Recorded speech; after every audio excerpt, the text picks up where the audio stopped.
Pues nada, pues bienvenidos a todos a esta conferencia, a cargo del profesor Jordi Nieva, pues para indicar, pues como decano de la Facultad de Ciencias Sociales y Jurídicas, pues deciros que para mí es un privilegio estar sentado en la misma mesa con don Jordi Nieva. A partir de este momento, si me permite, voy a intentar tutearlo por crear más proximidad institucional, aunque sea. Y ya digo que para mí es un privilegio estar sentado y un honor, sobre todo por tener la oportunidad de aprender de su vasta experiencia y conocimiento. Con Jordi Nieva nos encontramos ante no simplemente un catedrático de primer nivel, tampoco un jurista de reconocido prestigio, sino que va mucho más allá su figura y podemos decir que es un referente indiscutible en el ámbito del derecho procesal. En ese sentido, pues quiero darle las gracias de que esté con nosotros aquí en la Facultad de Ciencias Sociales y Jurídicas, porque considero que con su presencia y su figura aquí en nuestro centro, pues contribuye a incrementar pues, la idea de excelencia y rigor de las actuaciones que pretendemos desarrollar en esta facultad. Al mismo tiempo, pues, también me vais a permitir que al profesor Cabrera y Pedro Quesada, los miembros del Departamento de Derecho, del área de Derecho Procesal y el de todo departamento, pues también les dé mi agradecimiento por organizar actividades de este tipo con figuras de primer nivel que no siempre están dispuestas a desplazarse desde una distancia tan lejana, aunque en avión es algo más reducida, pero el tiempo sabemos que es un bien escaso y precioso y por eso desde la Facultad de Ciencias Sociales y Jurídicas enormemente agradecido que el profesor Jordi pues está aquí con nosotros y que sea capaz también pues de compartir con todos los que estamos aquí pues su experiencia, conocimiento, rigurosidad en sus investigaciones y demás, porque hemos empezado diciendo que era algo más que simplemente un catedrático eminente, sino una referencia en su campo de conocimiento, siendo una de las principales figuras que ha contribuido pues, a desarrollar en el ámbito del derecho procesal pues, todo lo que es el conocimiento en este ámbito. Y eso que le ha llevado pues, a ser un referente pues, para las nuevas generaciones de juristas, es uno de los máximos exponentes en su área. Por tanto, doblemente agradecido pues, que comparta con nosotros este espacio de tiempo y sobre todo pues, que su estancia en la Facultad de Ciencias Sociales y Jurídicas, la Universidad de Jaén y la ciudad de Jaén, una ciudad acogedora, pues que sea lo más agradable posible, cosa que no me cabe duda porque teniendo los anfitriones que tiene, pues seguramente está siendo sumamente grata. Pero si no es así, pues yo me brindo inmediatamente para poder suplir cualquier deficiencia que no creo que pudiese existir. Pues bueno, pues siguiendo un poco con el proceso del acto, en primer lugar va a tener la palabra el profesor Cabrera pues para introducir un poquito a nuestro conferenciante de hoy. Cuando quiera tiene la palabra.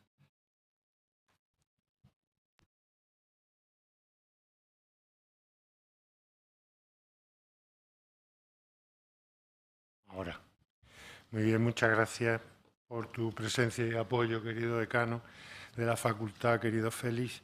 Y bueno, tú ya la has presentado. Yo quería hablar poco porque lo importante es que hable el profesor Nieva Fenol, efectivamente catedrático de Derecho Procesal de la Universidad de Barcelona y muy querido entre los integrantes en el ámbito del derecho procesal en España y fuera de España también, muy querido personalmente y profesionalmente. Muy admirado también profesionalmente, como ha dicho el señor decano. Entonces, yo pondría de relevancia pues su carácter de pionero en muchas facetas del derecho procesal.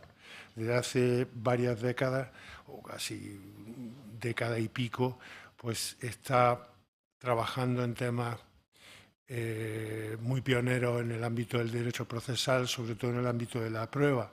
Atrás quedan o siguen pues, su estudio sobre la casación civil y penal, sobre la casación ante el Tribunal Superior de Justicia de la Unión Europea, su trabajo sobre la sucesión procesal, en fin, muchos trabajos son más, no voy a cansar porque son más de 240 o 250 trabajos publicados por el profesor Nieva Fenol, o sea, una producción vastísima, pero sobre todo, no solo por el número, sino por la calidad de todas ellas, ¿no? Siempre son sugerentes, siempre son sugestivas, siempre te dan un punto que te hacen pensar, que te hacen escudriñar en lo que escribe, y eso que duda cabe que ayuda mucho a que el resto de los miembros del derecho procesal en España pues sigamos avanzando o por lo menos intentemos ir un poco desfogados, hay que decirlo, en su creación intelectual, ¿no? Y investigadora. Sobre todo, digo, de pionero porque desde hace años está trabajando en la neurociencia y el proceso, en la inteligencia artificial y el proceso, en la prueba digital, en todo ese ámbito muy desconocido para mucha gente, pero que va a tener y está teniendo una influencia en el proceso y en la jurisdicción en general. Entonces, marcar los límites de hasta dónde puede llegar toda esa investigación y toda esa pertenencia al proceso y a la jurisdicción de todas esas nuevas tecnologías, etcétera, pues es lo que yo creo que él está intentando enfocar, ¿no? Viendo en ese sentido, pues solo tenemos que darle las gracias, ¿no? Por ser pionero en todos esos avances científicos en el ámbito del derecho procesal. En fin, podría seguir con muchas cuestiones sobre su currículum vitae, pero yo ya me voy a callar. Simplemente agradecerle su presencia aquí. Ya sabemos que él tiene una agenda muy complicada, muy completa, con muchos viajes. Ha sido profesor visitante en numerosas universidades europeas, de Italia, de Francia, de Alemania, gran conocedor del procedimiento civil anglosajón. En Iberoamérica, pues no os cuento, ¿no? En casi todos los países, doctor honoris causa por 2 universidades peruanas, etcétera, ¿no? O sea que es una persona con ese carácter no solo en España, sino internacional. Con esa vocación internacional también. Entonces, efectivamente, pues lo mejor es que hable él. Yo te doy la palabra, con permiso del señor decano, para que hable sobre si acabarán los deepfakes con la prueba en el proceso. Muchas gracias.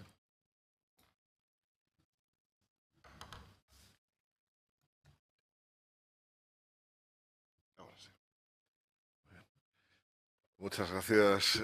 Buenos días a todos. Empiezo con un poco de temor, porque después de estas elogiosas presentaciones se van a llevar ustedes una decepción cuando me oigan impresionante, porque claro, piensan que están aquí delante de quién sabe qué, y bueno, ya verán que soy un ser humano exactamente igual que ustedes, que hace pues no tantísimo tiempo estaba sentado en su lugar y que también pues veía conferencias de personas como yo soy ahora pensando que jamás lograría algún día pues estar aquí diciendo lo que pienso. Bueno, eso sucede a veces y no es imposible, es decir, no piensen que ustedes por estar en Jaén, es decir, que no es ni Madrid ni Barcelona, sino que es una ciudad pues que está más alejada, es una universidad pues más pequeña. No piensen que no vayan a llegar donde ustedes quieran, llegarán donde les dé la gana si le ponen esfuerzo, porque les puedo asegurar que mis mejores compañeros no vienen ni de Barcelona ni de Madrid y mis mejores alumnos jamás provienen de una capital. Siempre provienen de algún pueblo, siempre, se lo puedo asegurar. Son desde luego los más maduros, los que más conocen la vida, los que más saben realmente qué es lo que hay que hacer para ganársela. Al final es lo que uno pues intenta hasta el día que se muere, naturalmente. Bien, en todo caso, por supuesto agradezco la presentación que me ha hecho el señor decano, agradezco también naturalmente la presentación que me ha hecho mi queridísimo compañero Rafael Cabrera Mercado, catedrático de esta sede, de esta universidad.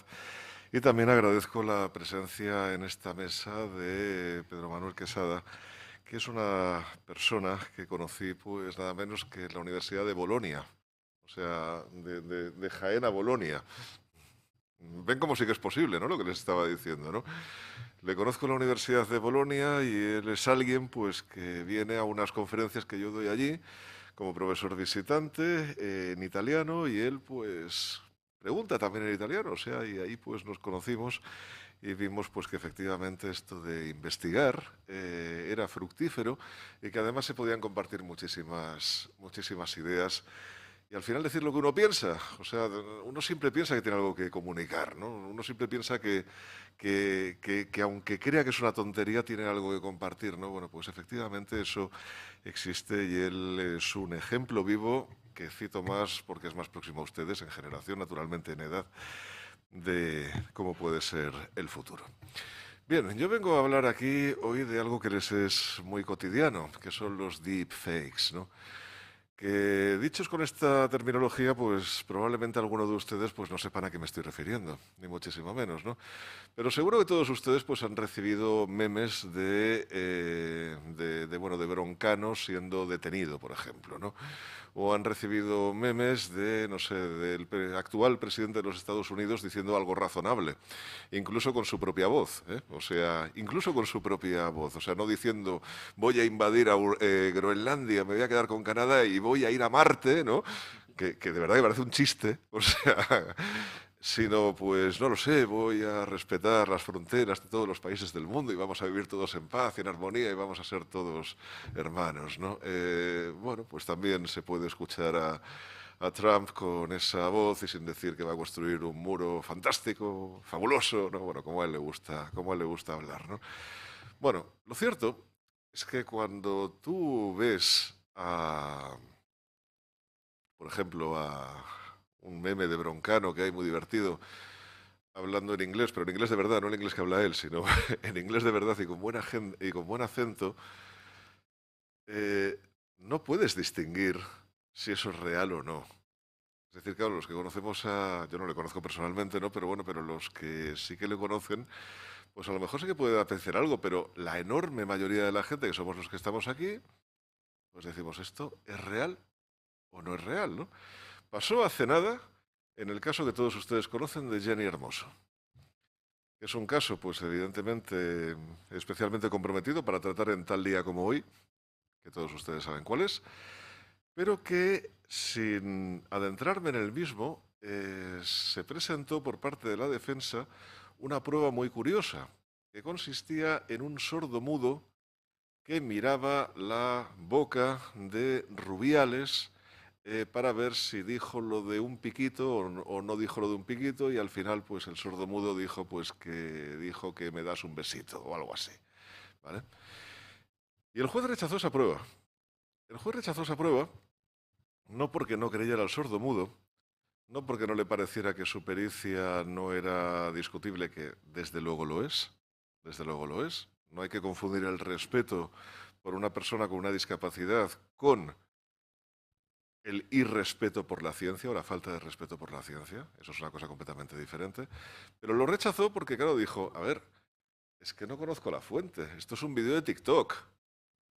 No he podido comprobar la verosimilitud de este vídeo y tampoco he podido comprobar si los movimientos de los labios han sido alterados, han sido manipulados. ¿Entienden por dónde voy, no? Entonces, claro, no puedo decir que esto es real.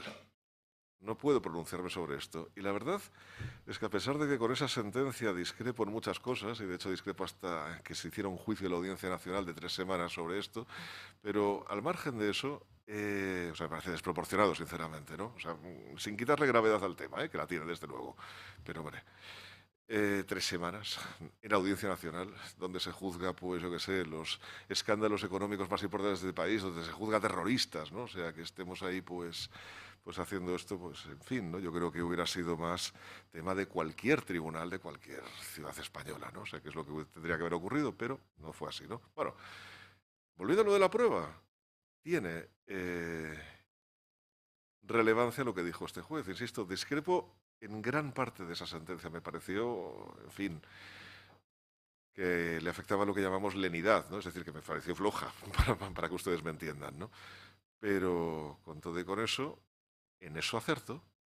Claro, yo no puedo decir si este vídeo es auténtico o es falso.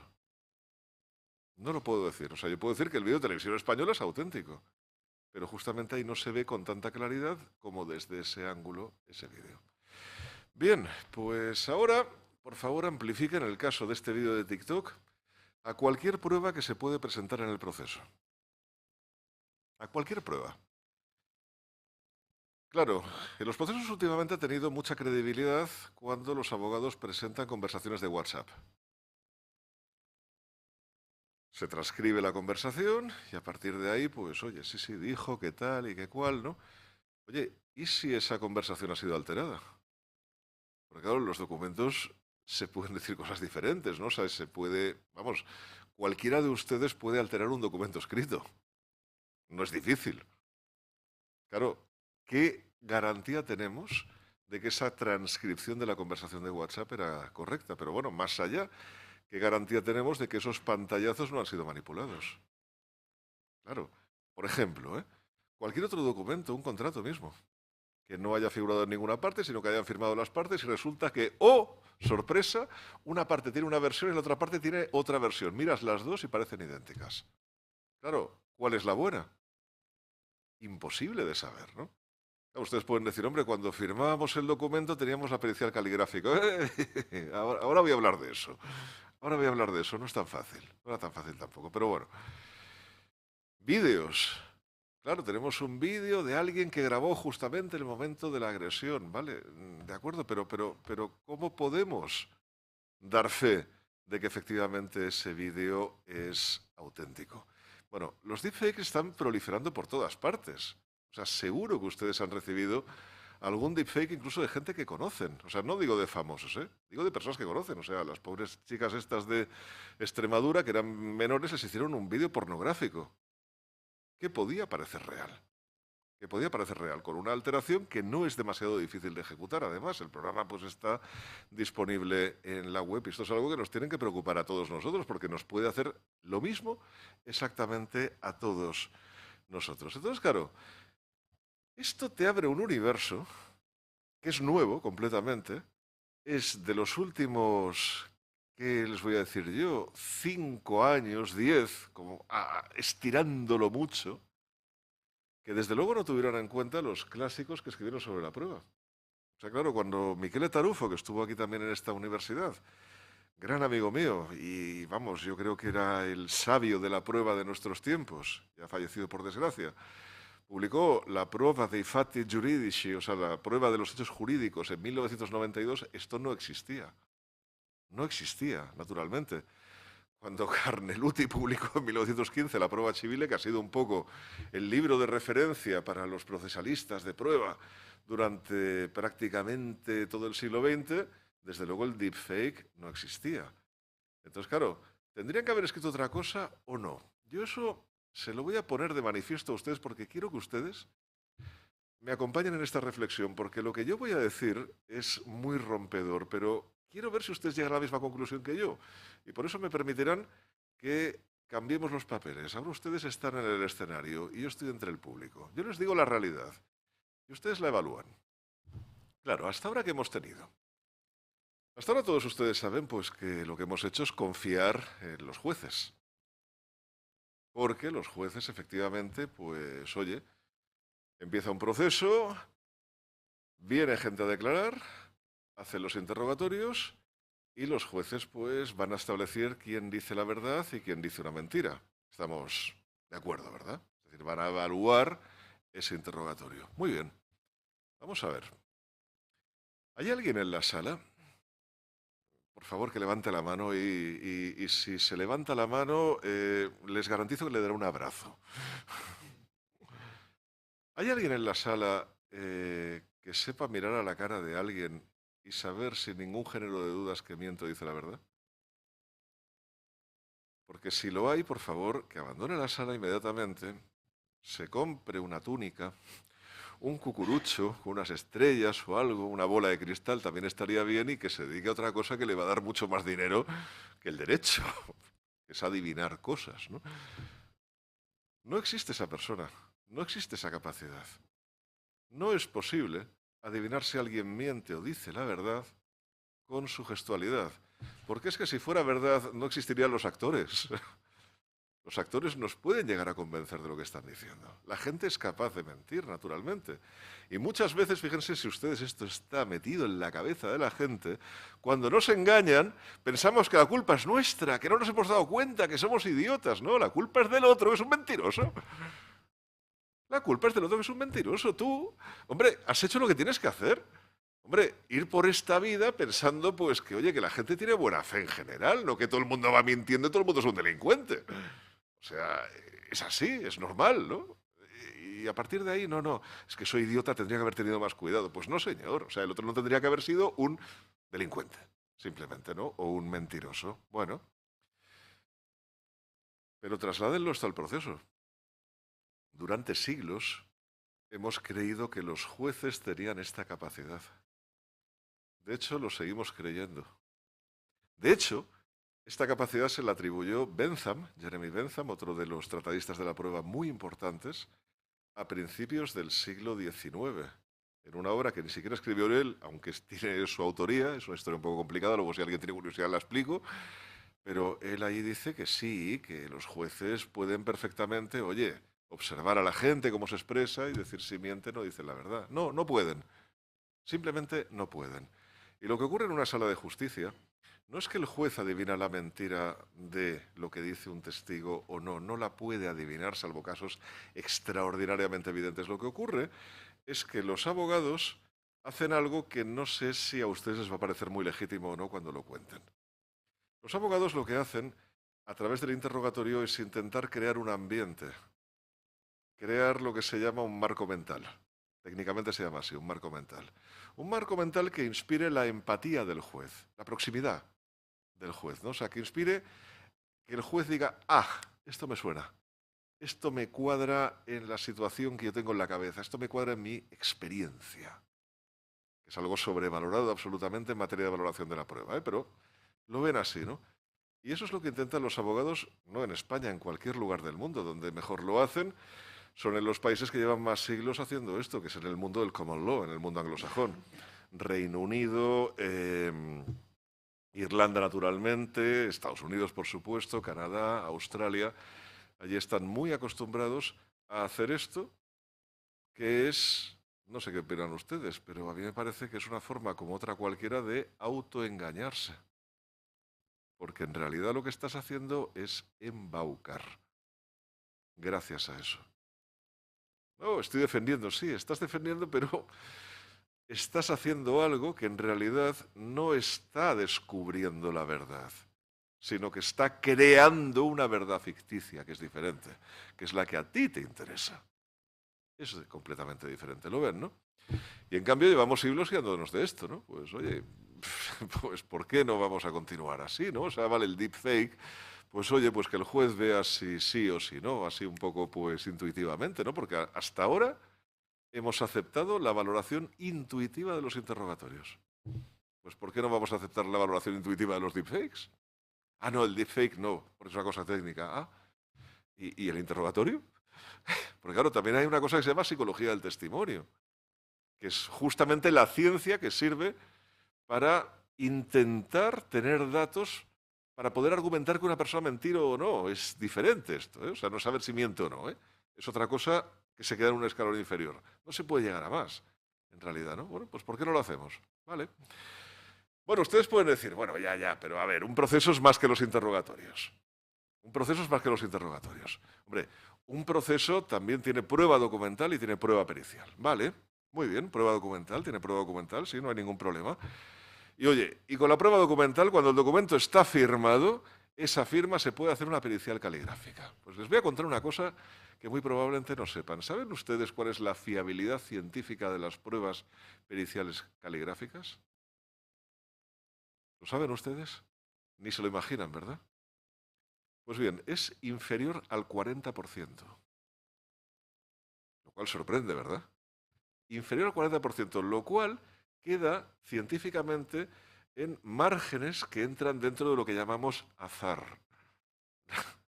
O sea, que ¿esta firma es auténtica o no? Pues lo que diga el perito, porque realmente no hay datos suficientes que puedan acreditar que esa ciencia está respaldada por la realidad. No lo digo yo, lo dijo un informe que encargó la administración Obama en el año 2007, me parece que fue, sobre las pruebas periciales que se estaban haciendo en los juzgados y tribunales de Estados Unidos, llegando a la conclusión bastante amarga de que muchas de ellas no servían, porque no tenían base científica, algunas tan importantes como la prueba de balística, ¿eh? Y con dudas serias en cuanto a la prueba dactiloscópica, lo de la huella dactilar, ¿eh? Con la prueba pericial caligráfica es despiadado el informe, ¿eh? O sea, ahí sí que ya dice, por Dios, ¿esto qué es? O sea, no. Y en cambio, pues durante siglos nos hemos fiado de, oye, que sí, esta firma parece, sí, no sé qué. Hombre, cuando esto lo hicieron los egipcios hace 3000 años, hombre, es que claro, en aquella época había muy poca gente que supiera escribir. Ustedes se imaginan lo que es aprender lo de los jeroglíficos, o sea, es que es complicado, ¿no? Claro, había muy poca gente que supiera escribir. Entonces, claro, ahí lo que hacían básicamente es ver cuál era el escriba que había hecho aquel documento. Y entonces, claro, a partir de ahí lo localizaban y lo traían al proceso. Oye, ¿tú has hecho esto? Sí, ya está. Y claro, lógicamente, en la época, imagino, tendría un prestigio y no podría hacer según qué cosas. Claro, como ven ustedes, el método egipcio es mucho más racional. El método nuestro es, en fin, echar una moneda al aire prácticamente, ¿no? Bueno, pero bueno, no, oiga, no. No sea usted tan sumamente pesimista. Me estoy refiriendo a mí, ¿eh? La prueba pericial. Oiga, tenemos a ingenieros, tenemos a físicos, tenemos a biólogos, tenemos a químicos, tenemos a farmacéuticos. Sí, claro, tenemos a toda esa gente. Muy bien. ¿Y entonces qué es lo que hacemos? No, traemos el dictamen al proceso y el juez lo valora. Traemos el dictamen al proceso, por favor. No se crean todo lo que digo, ¿eh? O sea, traten de ser críticos con lo que estoy diciendo. Se trae el dictamen al proceso y el juez lo valora. Voy a decirlo con más datos para que ustedes vean dónde está la trampa. Se trae el dictamen de un biólogo al proceso y el juez, que no es biólogo, lo valora. Con lo cual se le da el escrito de un experto a un no experto para que lo valore. ¿Ustedes se imaginan lo que sería darle a un biólogo una sentencia del Tribunal Supremo sobre el efecto positivo de la cosa juzgada material y decirle a un biólogo, oye, ¿qué te parece? ¿Cómo lo ves? Bien, ¿no? Esto del efecto positivo y tal. Mira, es que no sé lo que es, ¿no? Y ya, no te preocupes, yo te lo explico. O sea, sí, esto es fácil. Oye, pero a ver qué te parece. Claro, ¿qué va a decir el biólogo? El biólogo va a decir que estamos locos. Bueno, pues ¿por qué recorriendo el camino contrario eso parece razonable? ¿Ven por dónde voy? Claro, vamos a ver. El deepfake es un problema muy grave. Ahora voy a hablar de él con más profundidad. Pero es que tenemos que empezar ya a darnos cuenta que las limitaciones probatorias de la mente judicial son mucho más antiguas y hasta ahora no nos hemos querido dar cuenta fundamentalmente porque desde hace aproximadamente 5.000 años, 5.000, lo tengo comprobado, le estamos atribuyendo al juez el poder de impartir justicia por estar inspirado por la divinidad. Esto lo hicieron también los egipcios. Su diosa de la justicia se llamaba Maat, que es la que se copiaron los griegos y le llamaron Temis, es la que se copiaron los romanos y le llamaron, ¿saben cómo? Justitia. Cuando hablamos de justicia estamos hablando de una diosa, en realidad estamos hablando de un concepto teológico, ¿eh? Bueno, pues es esa teología la que les atribuimos a los primeros jueces de la historia, que por supuesto eran sacerdotes, y lo fueron hasta mucho tiempo después. De hecho, en la primera Roma, en la Roma monárquica, ustedes habrán estudiado en derecho romano, ahí los jueces eran sacerdotes. Está comprobado, era así. Y tiene otras razones históricas que luego, si tienen interés, les puedo comentar también, ¿eh? O sea, pero claro, hemos salido de aquella visión del juez como un oráculo a el juez como un ser humano sin darnos cuenta de que hemos hecho un salto científico del que no nos hemos dado cuenta. Y por eso le atribuimos a los jueces unos poderes que realmente no tienen. Simplemente no tienen. Es así. Claro, dicho todo esto, pues bueno. Y ahora ustedes me podrán decir, vale, pues entonces lo desarmamos todo, ¿no? O sea, ya pues decimos a los jueces que salen para casa, no tenemos nada que hacer aquí. No, no vayamos tan deprisa, porque, hombre, hay que seguir haciendo algo, ¿no? Para resolver nuestros conflictos, ¿no? Y hasta ahora, pues, hombre, pues lo de la justicia, a pesar de que está en crisis evidente, no solamente en España, o sea, en la mayoría de sitios, porque eso yo tengo la intuición de que es como consecuencia de la secularización. Claro, la gente cada vez cree menos en lo que no ve. Y en el fondo con el juez hay que tener un poco de fe que viene de esa época histórica. Claro, quien ya no tiene fe está mucho menos dispuesto a aceptar ciertas cosas que vengan de un ser humano. Lo ven, ¿no? Por mucho que se vista de negro, exactamente igual que un sacerdote, con una toga. De hecho, es el mismo vestido. Es el mismo vestido. Bueno, en todo caso, claro, ¿qué hacemos con el deepfake, no? Claro, un juez en estas circunstancias de repente se encuentra, pues, un teléfono móvil en el cual tiene que revisar unas imágenes de las cuales se le han hecho unos pantallazos y tiene que saber si esas imágenes son falsas o son verdaderas. A veces incluso pues con grandes dificultades. Por ejemplo, en un deepfake pornográfico, que probablemente son los que más problemas están dando últimamente o más están viendo los tribunales, claro, lo primero que tiene que hacer el juez es evaluar el carácter pornográfico de la imagen. Y eso no es fácil porque depende de la cultura. Lo que es pornográfico aquí no es pornográfico en otra cultura. Claro, aquí en nosotros nos parece procaz exhibir los pechos de una mujer. En África no. En muchas tribus del mundo no. Y ustedes lo han visto. Aquí parece procaz pasearse desnudo. En otras culturas del mundo ustedes saben perfectamente que esto no es así, con lo cual es una cuestión cultural, ¿no? Y además la cultura evoluciona bastante. Actualmente son frecuentes prácticas sexuales que hubieran hecho escandalizarse a cualquiera de nuestras abuelas. De sus abuelas, ¿eh? No de las mías, que son todavía más viejas. De sus abuelas. Eso ha cambiado, naturalmente, ¿no? Claro, el juez tiene que ser sensible con esa cultura a la hora de evaluar el carácter pornográfico de la imagen. Y eso ya no es fácil. Y luego empezar con la parte penal, ¿no? O sea, que la exhibición de aquello cumpla con los elementos objetivos del tipo, por lo menos. Por lo menos. Con los objetivos del tipo. Luego ya los objetivos siempre son más complicados, ¿no? Y luego, claro, la joya de la corona, lo que nos ha traído aquí, si el documento es verdadero o falso. Entonces, claro, ante esta perspectiva, ¿qué es lo que podemos hacer? ¿Qué es lo que hacemos?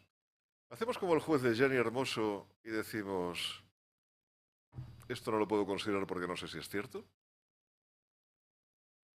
Es una opción. Pero es una opción que yo tengo por empobrecedora, si me lo permiten. Porque dices, hombre, al final es un elemento probatorio que las partes con su esfuerzo traen al proceso y, hombre, pues alguna consideración habrá que darle, digo yo, ¿no? O sea, no solamente, esto es de TikTok, no lo veo. Hombre, no, quizás hay que hacer algo más, ¿no? Ahí, ¿no? Con lo cual, claro, esa no es la actitud. Es decir, si cada vez que el juez duda tenemos que expulsar esa prueba del proceso, hombre, eso muy técnico no es, porque es que nadie se ha planteado la posibilidad de que el vídeo sea auténtico. Es que igual lo era. Y ojo, es que si lo era, la defensa ha perdido una prueba esencial para la absolución de su cliente, con independencia de la proximidad que tengan con su cliente o no. Somos juristas. Es decir, no vamos a entrar en la justicia de nuestro cliente. Nos ha pedido que les defienda, que le defendamos y nosotros le hemos dicho que sí y nos paga por ello. Eso es lo que tenemos que evaluar. No somos los jueces, somos los abogados. Pues hombre, es una prueba esencial. Porque sí, efectivamente, en esa prueba se demostraba que lo que él contó públicamente podía ser cierto. Claro, otra cosa ya luego es el contraargumento. Sí, ya tuvo la posibilidad de escucharlo con el griterío que habría en ese estadio. Esa es otra historia, ¿no? Pero bueno, es igual. Pero claro, ¿cómo lo hacemos? Bueno, pues ustedes podrán decir, bueno, pues lo podemos hacer, ¿cómo lo podemos hacer? Pues hombre, lo podemos hacer a través de una prueba pericial. Vale, que venga el perito y que nos diga si el vídeo es auténtico o no es auténtico. Bueno, les digo que tenemos un problema. Y alguien estará pensando, no, claro, el problema es que no tenemos prueba pericial de esto. No, sí. Hay más de 100 métodos en la web para averiguar la existencia de un deepfake. Más de 100 métodos en la web. ¿Cuál es el problema? El problema no es el uso de alguno de estos 100 métodos, escoger uno, un poco, no sé, haciendo el tiro al pichón, ¿no? O sea, a ver, este, otro. Claro, es saber cuál es el mejor. ¿Y cuál es el problema? Que no sabemos cuál es el mejor. ¿Por qué? Porque para conseguir acreditar que una prueba pericial es correcta, no podemos fiarnos de la intuición del juez, sino que actualmente tenemos algo un poco mejor. No digo que sea extraordinariamente bueno lo que les voy a contar a continuación, pero tenemos algo mejor, que es seguir lo que se llaman los criterios Daubert. ¿Qué son los criterios Daubert? Pues verán, los criterios Daubert son un listado de 5 criterios que propuso un juez del Tribunal Supremo de los Estados Unidos en el año 1993 y que luego pasaron en parte a su ley procesal penal, civil, perdón. Y a partir de ahí, pues esos criterios, ¿qué es lo que dicen? Bueno, vamos a ponerlos en práctica, ¿les parece? Vamos a ponerlos en práctica. Los 5 criterios para saber si una prueba pericial es correcta científicamente o no. Es que esto nos incumbe, porque ustedes son como jueces, son juristas también. Juristas en formación, pero van a ser juristas dentro de nada. ¿Saben lo mismo que puede saber un juez sobre la técnica de ese dictamen pericial? Bueno, pues a ver a ustedes qué les parece. ¿De acuerdo? Vamos a hacerlo. Los 5 criterios Daubert son los siguientes. Bueno, en primer lugar, tienes que averiguar, primer criterio, si la técnica utilizada por el perito sigue el método científico. Dice que no se lo ha inventado, ¿no? Que sigue el método científico. ¿Entienden, no? O sea, que se haya probado la técnica, que se haya hecho de otra forma, ver si sale, etcétera. Me están comprendiendo, ¿verdad? O sea, un poco los que les guste más la filosofía, si han leído a Karl Popper, es lo que él hizo. Popper, decimos aquí en España. Bueno. Bien. Esto está bien, ¿no? Esto un jurista podemos más o menos hacerlo, ¿no? ¿De verdad? ¿Ustedes son informáticos? Yo no, ¿eh? Claro, para saber hacer esto no solamente hay que ser informático, hay que ser especialista en inteligencia artificial. Y esto segundo yo sí que soy un poco, pero soy jurista.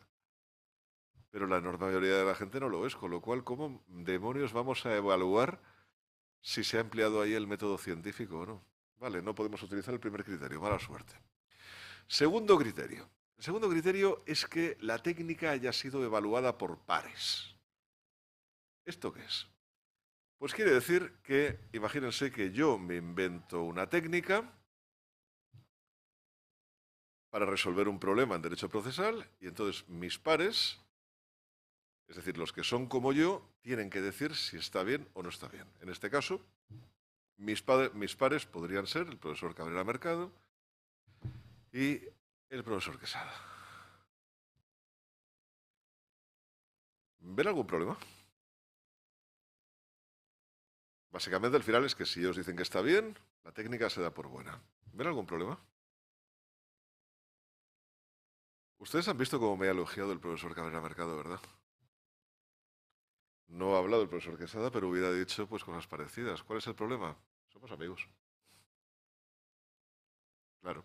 Y eso es lo que está ocurriendo. En la enorme mayoría de revistas científicas ahora mandas un artículo y el listado de esos pares que evalúan si el artículo está bien o no son amigos del consejo de redacción o a veces hasta del propio autor. Y a veces el par contacta con el autor, oye, tengo aquí tu artículo, le voy a hacer un informe fantástico. Es escandaloso. Es escandaloso, con lo cual el sistema tampoco acaba de servir. Tampoco acaba de servir, no. Tercero, grado de acierto. Tercer criterio Daubert, grado de acierto. Oye, estas técnicas tienen un grado de acierto. Sí, tienen un grado de acierto. Oye, es como la prueba de ADN. Ustedes han oído hablar de la prueba de ADN, ¿no? Este hijo es de este padre, con la madre no hay problema, pero con el padre sí. Este hijo es de este padre al 97% de probabilidades. Han oído hablar de esto, ¿verdad? Pues aquí lo que estamos viendo es un tanto por ciento. Bien, aquí tenemos un tanto por ciento. Buenas noticias. Por fin podemos utilizar un criterio de Dauber. Aquí sí que tenemos un tanto por ciento. Y aparte, los juristas, por burros que seamos, hombre, un número lo sabemos leer y sabemos lo que es el 80%, que es una convicción bastante alta. O sea, tienes una seguridad bastante alta, ¿no? 80%. Bien. Oye, pues sí, esta técnica nos vale. Vamos a ver. Sí, nos vale 80%. Bien. Pero es que resulta que eso te demuestra que hay un 20% de deepfakes que te van a pasar desapercibidos. Es decir, que de cada 100 procesos vas a hacerlo mal en 20. De cada 1000 procesos lo vas a hacer mal en 200. Y sigan multiplicando. No nos podemos permitir semejante grado de error. Es demasiado. ¿Lo ven, no? Y no hay ni una técnica que supere el 80%, ni una. Hay deepfakes que son por definición indetectables.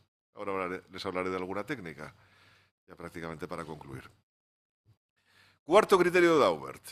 Bueno, que las herramientas que ha utilizado el perito sean correctas y tal. Ah, vale, o sea, que tenga un ordenador, que oye, que funcione y tal, sí. Entonces, ¿qué es lo que tiene que hacer el juez? Ver si funciona el ordenador.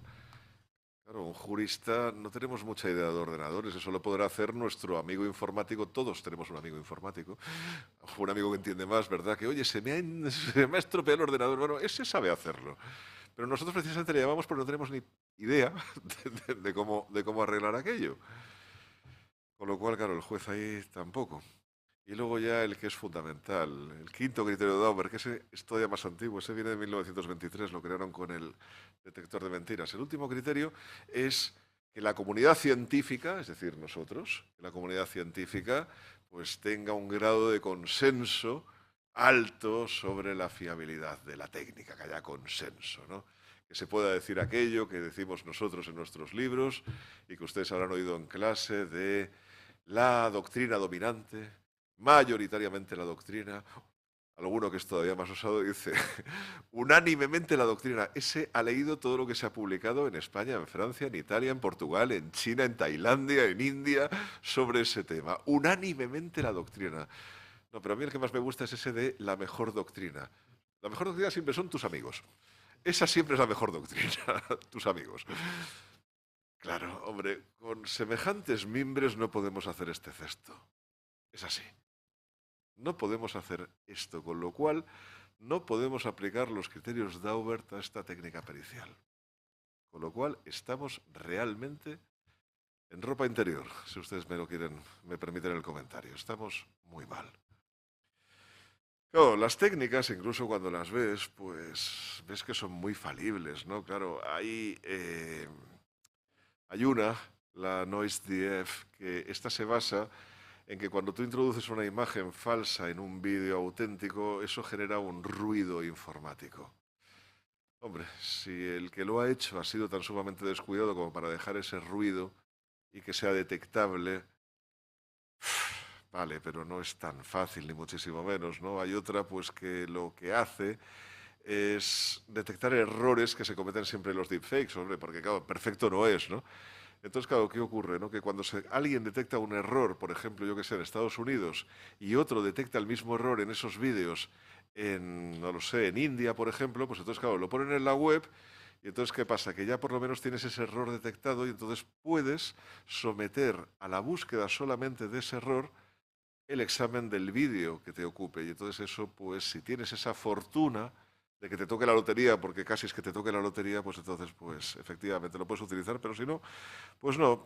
Y claro, el otro es, pues básicamente mirar trozos de la imagen, amplificarla mucho hasta que no se pixele, o sea, hasta que no aparezcan los cuadros, ¿no? Y entonces, pues, hombre, pues ver si ahí hay alguna alteración que no es natural, o sea, de repente, yo qué sé, o sea, mi mano no tiene brazo, por ejemplo, ¿no? O sea, o cosas así que a veces, pues, pasan, ¿no? O yo qué sé, se ve una imagen de mi cara y de repente, anda, si el profesor Nieva no tiene oreja izquierda, ¿no? O sea, bueno, pues esas cosas a veces ocurren naturalmente, ¿no? Pero hay otra que es más interesante y esta probablemente es la más prometedora, que es la que compara imágenes, las imágenes del vídeo, que se sospecha que es deepfake, con imágenes reales. Entonces, qué es lo que hay que hacer? Hay que hacer una fotografía perfecta de la cara de ustedes, muy detallada, con muchísima definición, para compararla con la del vídeo del deepfake, porque lo que estás tratando de buscar son características únicas de la cara de esa persona basándote en la imagen real. ¿De acuerdo? Entonces, claro, si han alterado la imagen, ahí sí que es mucho más fácil de ver porque tienes un elemento de contraste. Ahí el ingeniero puede trabajar mucho mejor. El ingeniero naturalmente se entiende de telecomunicaciones. Pero claro, insisto, incluso esta técnica que me parece prometedora, grado de acierto 80%, no nos vale. No nos vale. Miren, en general, la inteligencia artificial va a suponer un cambio en los procesos importante, o sea, no solamente en materia de deepfakes. Esto probablemente va a ser lo más urgente, ¿no? Pero piensen ustedes que se van a automatizar muchos procesos, es lo primero que vamos a ver. No es auténtica inteligencia artificial esto, es simplemente que las fases procesales discurran automáticamente porque siempre son iguales. Y de esta manera, pues veremos, por ejemplo, como un desahucio se puede producir en cuestión de una semana, por ejemplo, ¿no? O como uno se puede divorciar a través de una app que utilice en su móvil, lo cual le va a ahorrar, pues, el abogado y el procurador. Y eso, evidentemente, como va a ser interesante para la ciudadanía, va a ser absolutamente imposible de frenar por mucho que el legislador intente proteger al colectivo. Va a ser así. Y se lo comunico porque ustedes van a ser los abogados de esa generación. Se van a encontrar con esto. Actualmente hay muchos abogados que están sobreviviendo gracias a desahucios, divorcios y reclamaciones de cuotas de comunidad de las comunidades de propietarios. Es posible que en el futuro estos despachos desaparezcan porque se automaticen estas reclamaciones. Además siempre son iguales, ¿eh? O sea, siempre es el abogado tiene su escrito, el juez tiene también su documento, hay para cambiar los nombres, tal, o sea, siempre es exactamente lo mismo. Claro, esto acabará automatizándose, ¿no? Pero bueno, esto ya me supondría entrar en todo el fenómeno de la inteligencia artificial, que no he venido hoy a hablar de esto, pero si quieren que hablemos, después con sus preguntas, si me quieren preguntar cualquier cosa al respecto, pueden hacerlo. Tengo escrito una monografía sobre el tema y después he escrito muchísimo sobre la cuestión. Lo que pasa es que hoy me ciño al tema en concreto, ¿no? Pero bueno, acabo ya. Voy a la conclusión. Bueno, parece que todo es mentira, ¿no? Que no nos podemos fiar de nada. Claro, tenemos a un juez que no puede adivinar cuando alguien miente y dice la verdad con los gestos, ¿no? Con lo cual los interrogatorios los iremos arrinconando y además no puede estar seguro si los documentos que tiene delante pues son auténticos o son falsos, ¿no? Y además las pruebas periciales no es el más adecuado para resolverlas, ¿no? O sea, para valorarlas, con lo cual, ¿qué le queda al juez si además ahora le metemos deepfakes? Claro, que eso evidencia que efectivamente no puede llegar hasta donde pensábamos que sí que llegaba. Pues qué evidencia.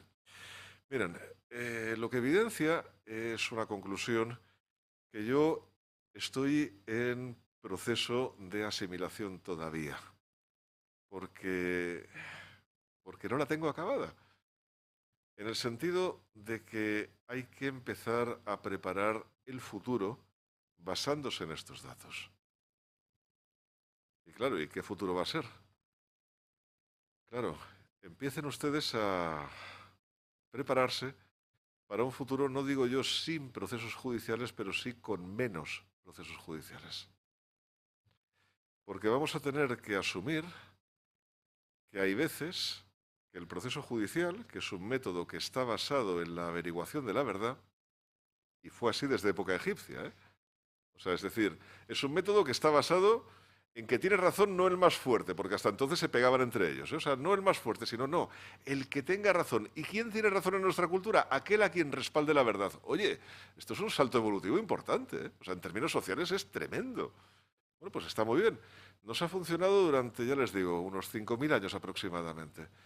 Pero claro, durante esos 5.000 años hemos pensado que realmente sí que podíamos descubrir la verdad a un cierto grado en el proceso. Y ahora ya sabemos que hay casos en que no podremos descubrirla. ¿Qué hacemos en estos casos? ¿Nos engañamos a nosotros mismos y ponemos la losa de la cosa juzgada encima de esa sentencia y que nadie la pueda modificar? ¿O asumimos que estamos jugando a ser dioses sin serlo? Claro, realmente es una forma adecuada de resolver un conflicto, no averiguar la verdad en un medio de resolución de conflictos que está basado en la averiguación de la verdad. Claro, me parece que es una contradicción. ¿Vale? Claro, estoy en esa contradicción y he llegado a la conclusión de que efectivamente en esos casos el proceso no es un mecanismo adecuado. ¿Habrá otros mecanismos más adecuados? Seguro que ustedes ahora mismo están pensando en la mediación, en la conciliación, etcétera, etcétera. También depende, ¿no? Porque justamente la mediación no es para los casos en los cuales sí que podemos averiguar la realidad. Porque, oiga, si el profesor Quesada me debe 10.000 euros y no me ha pagado, y yo tengo la prueba de que me debe 10.000 euros y él no tiene la prueba de que ha pagado, ¿yo por qué tengo que mediar con él? Y le tengo que perdonar 2.000 euros para llegar a un acuerdo. Me debe 10.000, no me debe 8.000. ¿Por qué tengo? O sea, ¿por qué él, perdona, ¿por qué él tiene que tener esta ventaja por el hecho de haberse retrasado en el pago? Simplemente por eso, por retrasarse en el pago, de repente gana 2.000 euros. ¡Hombre! ¿Y entonces yo qué? Es decir, claro, la mediación tampoco es adecuada para todos los casos, que son justamente para los que sí que es adecuado el proceso judicial, ¿no? Y bien, hay otros mecanismos de resolución de conflictos, naturalmente, entre ellos la propia inteligencia artificial. Que la inteligencia artificial no es un mal consejero, me estoy refiriendo lógicamente a la inteligencia artificial generativa, a eso que ninguno de ustedes conoce que se llama ChatGPT, ¿verdad que ninguno de ustedes lo conoce? ¿Verdad? DeepSeek, ¿no lo conoce nadie todavía? No, ¿eh? Vale. Pues bueno, se pueden hacer más cosas que poner la conversación de WhatsApp de la persona que te gusta a ver si tienes posibilidades o no. Eso hay quien lo hace. También se puede empezar a razonar con él, ¿no? Se puede razonar. El otro día una amiga que me dijo que razonaba con él y que le había puesto nombre y tal. ¿Y cómo le llamas? No, le llamo Chat. Digo, qué original, ¿no? O sea, vamos, esto es fantástico, ¿no? Qué original. Chat, ¿no? Claro, yo le dije, digo, pero no, sí, le digo buenos días, ¿cómo estás? Y me dice, y lo motivo, ¿no? Le digo, ¿qué? Oye, estás muy simpático y tal. Pues ya ves, tal, no sé qué, ¿no? Claro, yo le dije, digo, mira, digo, ¿eres consciente de que estás haciendo lo mismo que si hoy te pusieras a hablar con el interruptor de tu habitación? Porque no hay ninguna diferencia entre la conciencia y sentimientos que tiene ChatGPT y que tiene el interruptor de tu habitación. Es lo mismo. Es una máquina. Claro, de repente vi que su cara se desfiguró delante de mí, ¿no? O sea, porque, claro, había perdido a su amigo imaginario. O sea, porque, y luego me escribió y me dijo, oye, no soy capaz ya de volver a hablar, o sea, sabiendo que es como un interruptor, ¿no? O sea, dice, es que, bueno, me has quitado ahí un amigo, ¿no? O sea, que digo, bueno, pues lo lamento, bueno, en realidad me alegra, ¿no? O sea, pero bueno, ¿no? Pues bien, resulta que la inteligencia artificial generativa está mostrando un buen rendimiento en persuasión de personas que no están dispuestas a llegar a un acuerdo, a llegar a una solución. Esto se sabe porque se empezó a utilizar inteligencia artificial hace ya mucho tiempo, unos 10 años, con autistas. Ustedes saben lo que es un autista, un trastorno autista. ¿Vale? Hay diversos grados además, ¿eh? O sea, no es que sea una clasificación, ¿no? Bueno, uno de los problemas que tiene el autista es la comunicación, precisamente, se asusta mucho. Y en cambio, vieron los psicólogos que cuando el autista le pones a hablar con un ordenador, hay un rendimiento ahí extraordinario. Claro, si una herramienta de inteligencia artificial generativa es capaz de hacer hablar a un autista, ¿sería capaz de convencer, de persuadir a alguien para que llegue a un acuerdo exponiéndole alternativas de solución? Exponiéndole diciendo, oye, ¿te das cuenta de lo que estás perdiendo aquí? ¿Te das cuenta de lo que ganarías si llegas a un acuerdo? Y además que no lo diga una persona cualquiera, Porque, hombre, una persona que persuade bien al final tiene que ser un buen actor, tiene que ser alguien que se gane la confianza de la persona con la que está hablando. Claro, ChatGPT no hace eso, le da igual, no tiene cara, podría tenerla, ¿eh? Y si la tuvieras, seguro que les gustaría, ¿eh? O sea, porque la hubieran diseñado todos ustedes. ¿Te gusta esta cara? Sí, tal, ¿no? O sea, quiero decir, es la cara que a ustedes les va a convencer, ¿no? Bueno, pues se está viendo que su rendimiento en esta materia es positivo, ¿no? Con lo cual, a lo mejor tenemos ahí también otro medio de resolución de conflictos, muy barato además, muy barato, que nos puede quitar algunos litigios de aquellos que se enquistan y en los cuales la mediación entre seres humanos no sirve, el proceso judicial tampoco sirve porque no es posible averiguar la realidad y en definitiva estamos ahí en un embrollo que únicamente acaba resolviendo, por decir algo, entre comillas, una sentencia que desde luego pues se puede alejar mucho de lo que es la auténtica realidad de los hechos. Bien, me han aguantado ustedes muchísimo y además en un 97% sin mirar su teléfono móvil, lo cual es una cosa verdaderamente de agradecer. Solamente ha habido alguien que ya en el último momento ha caído, pero bueno, es que después de 45 minutos, ¿quién no cae? ¿Verdad? Gracias, de verdad.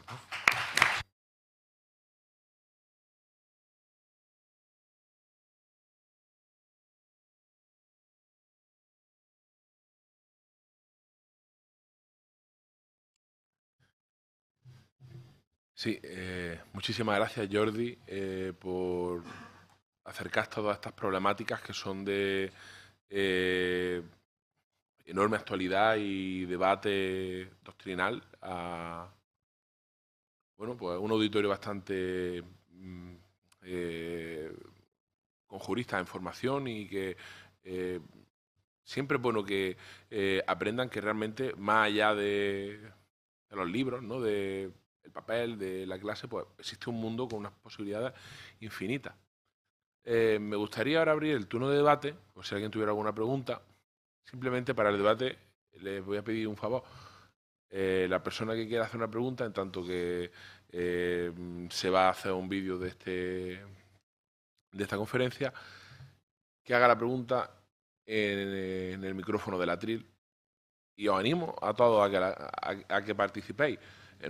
Obviamente todo sería asaltar al ponente, pero me gustaría por lo menos que toméis, porque me imagino que tendré bastantes dudas en esta materia, porque ha sacado varios temas con muchas aristas, desde los criterios de OPER hasta la algoritmización del proceso. Así que, ¿alguien tiene alguna pregunta? Puse el botón rojo.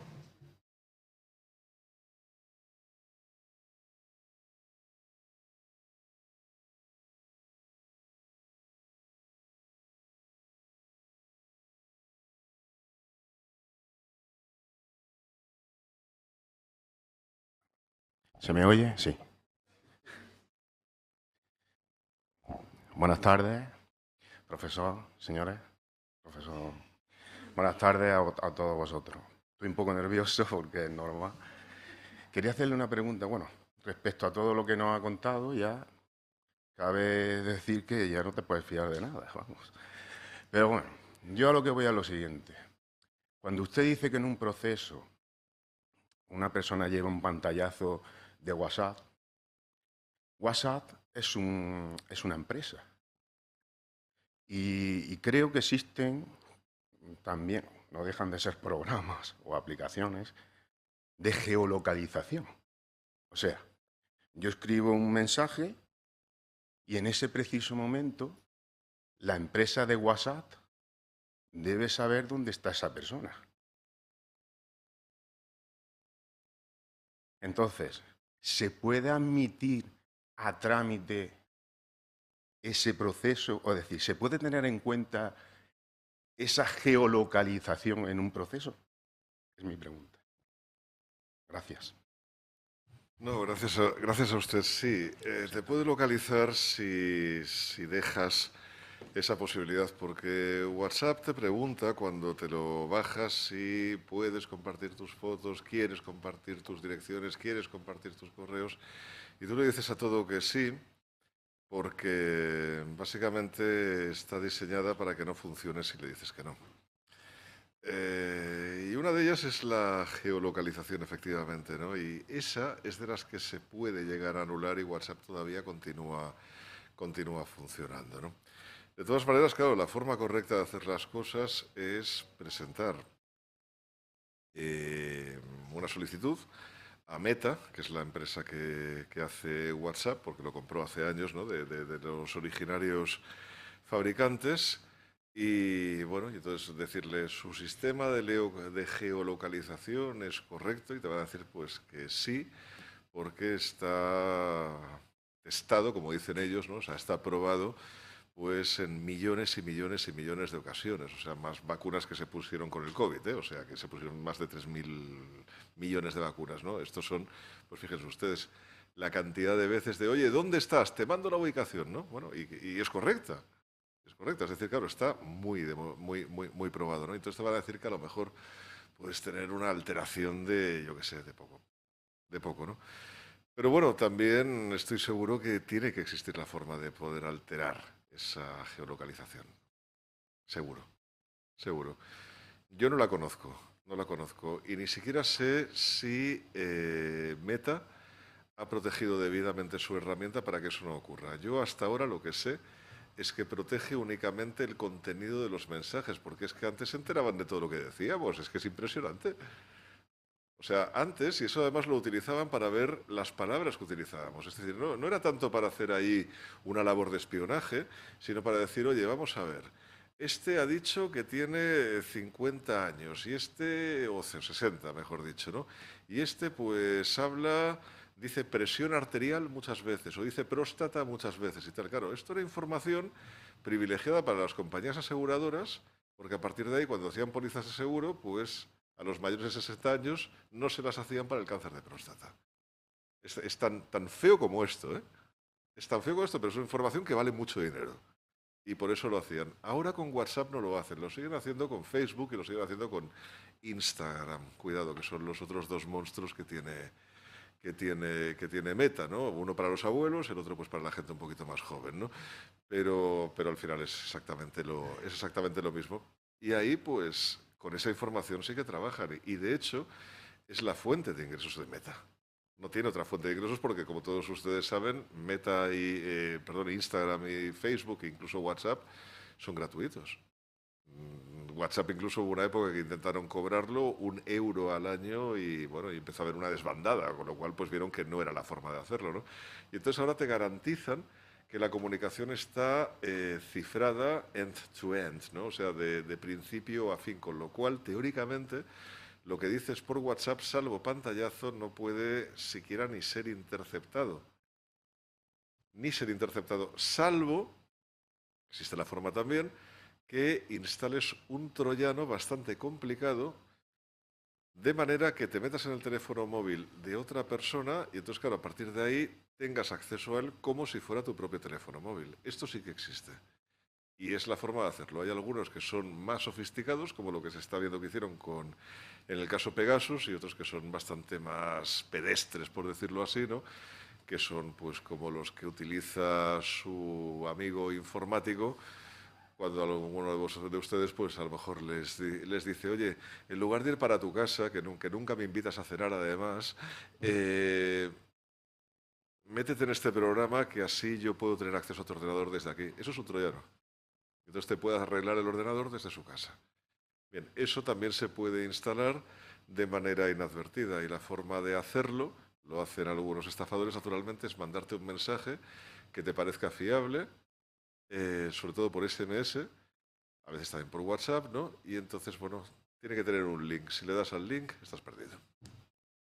Ya te lo he instalado. Y eso es lo que hay que tratar de evitar, ¿no?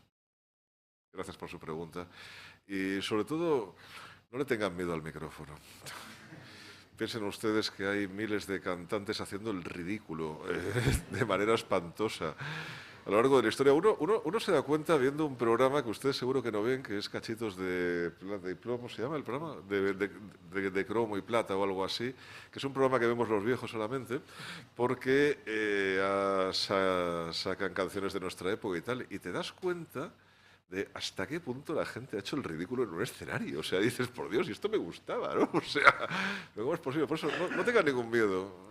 Y les servirá además para algún día estar en una sala de justicia y ver cómo se siente uno. Y alguna vez tiene que ser la primera, y es mejor que no sea cuando la vida de un cliente depende de ti. Con lo cual, atrévanse. ¿Alguien más?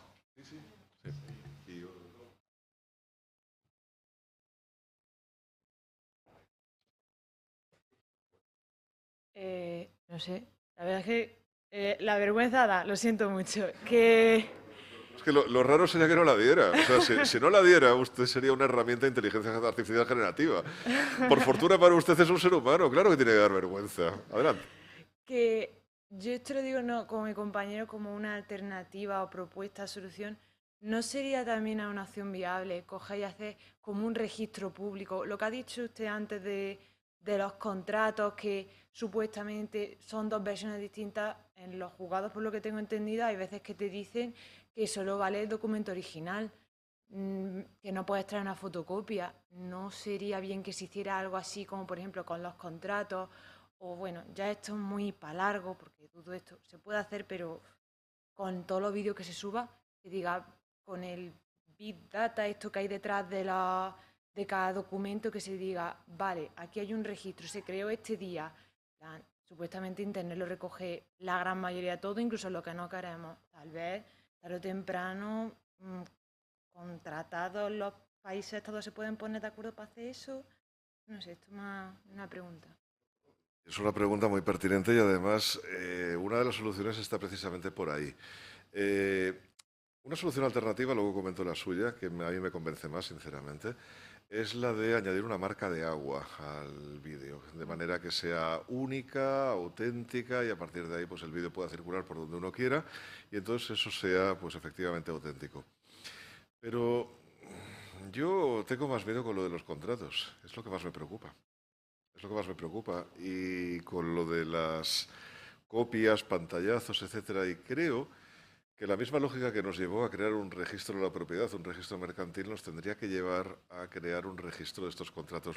Lo digo sobre todo porque actualmente es muy sencillo hacer el acceso a ese registro e incluso la comprobación de autenticidad. Es decir, no es como en el pasado que tenías que tener ahí a un registrador de la propiedad con una oposición complicadísima que acreditara, bueno, que al final tampoco te acreditaba nada, porque te ponía los límites, delimita con el pozo de no sé quién, con el árbol de no sé cuántos y tal, ¿pero esto qué es?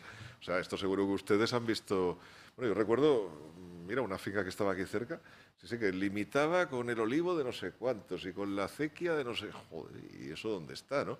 Claro, oiga, hay una cosa que se llama topografía. Hágame un análisis topográfico y oiga, y hágalo con Google Earth, ¿no? O sea, que se vea exactamente que esos son los límites, ¿no? Claro, actualmente sí que tenemos esas posibilidades, ¿no? Claro, ¿por qué no las utilizamos? Yo hace tiempo que lo estoy diciendo con los contratos de alquiler. O sea, probablemente aquí en Jaén no tengan ese problema, o sí lo tienen y yo lo desconozco, y si es así me van a perdonar, ¿no? Pero existe un problema real con los ocupas en las grandes ciudades, es decir, con gente que está ocupando casas que no son suyas, además aprovechando una distracción, ¿eh? O sea, de me voy a comprar y de repente se mete alguien dentro, ¿no? Y entonces pues te cambia la cerradura, viene la policía y lo que hace es respetarte la posesión del que está dentro, porque claro, tú estás. Bueno, es una locura, es una auténtica locura que es consecuencia de una jurisprudencia muy laxa o muy cobarde, vamos a decir, ¿no? Sobre todo, y muy ilógica porque es que es en el único país en el que está ocurriendo esto. O sea, esto no debería ocurrir. Oye, pues vamos a ver, ¿no sería más sencillo que cuando tú haces un contrato de alquiler los registres? Claro, a veces se registran, otras veces muchas no. Oye, que sea obligatorio registrarlo, es decir, que la inscripción sea constitutiva.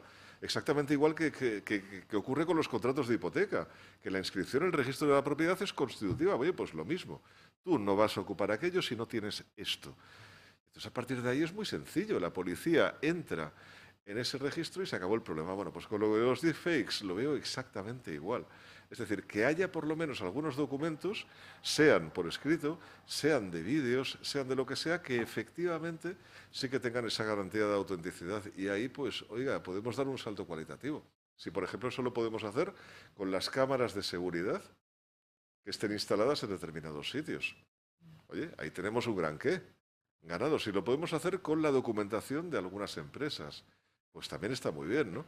Va a ser difícil hacerlo con las grabaciones que hagan nuestros teléfonos móviles, naturalmente, ¿no? Pero, ¿por qué no? O sea, ¿podría alguna empresa comprometerse a decir, vale, yo voy a dar esas garantías de autenticidad de manera que, bueno, o sea, lo que grabe mi móvil no van a ser archivos cargados, sino que van a ser archivos que han salido únicamente de la cámara de ese móvil. Por tanto, es auténtico, no ha sido metido en el móvil después. ¿Entienden lo que estoy diciendo, verdad? Pues oye, me parece que es una excelente idea. O sea que sí, sí, yo desde luego pues iría por ahí. Muchas gracias. Gracias. ¿Eh?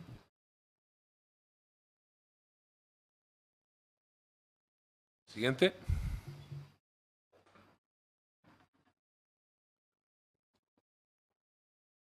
Bueno, gracias a la Universidad de Jaén por esta oportunidad y al profesor Quesada por insistirnos tanto en que viniéramos, que llevaba razón.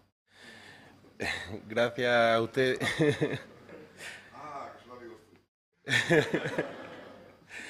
Gracias, Jordi, también por el mensaje de ánimo que ha dado al principio, que ha sido bastante conmovedor. Y yo quería hacerle una pregunta a modo de que usted desarrolle un poco de perspectiva, que no se advierte este hueco que hay en la prueba como un futuro nuevo puesto de trabajo en el tema de la justicia. No, más que en el tema de la justicia, no, el destino es un poquito peor.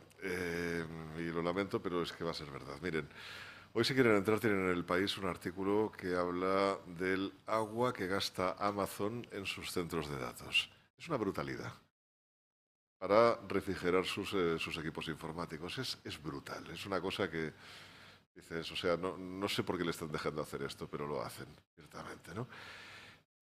Son unas naves industriales enormes en las cuales lo que tienen es a gente con un montón de ordenadores prácticamente dispuestos como gallinas ponedoras. Usted no sé si ha estado alguna vez en una fábrica de gallinas ponedoras, yo sí.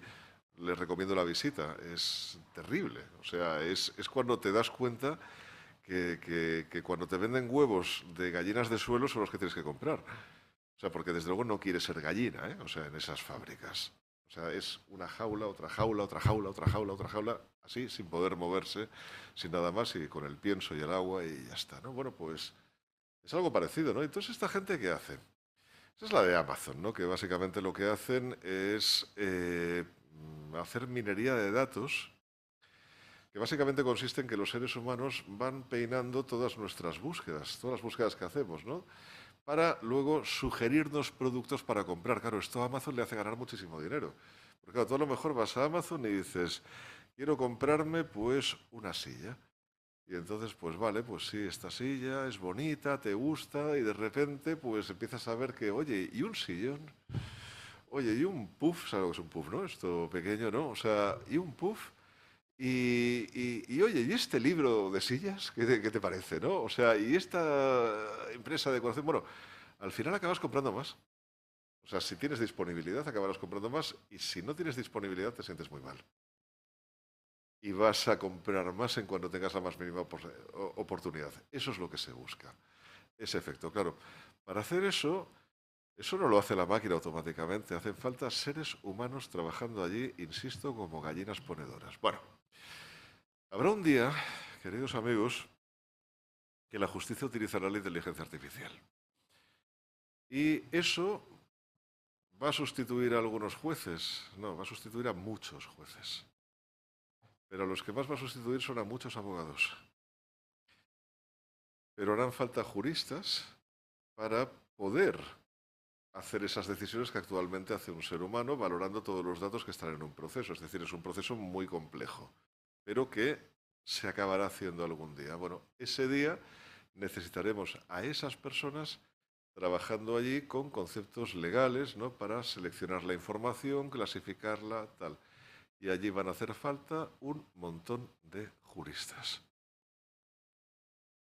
que espero que les paguen mejor de lo que están pagando Amazon a sus empleados. Quien dice Amazon, dice OpenAI, porque esto tan divertido de ChatGPT, ustedes no saben la de explotaciones laborales que está costando en países como Bangladesh, India y otros lugares.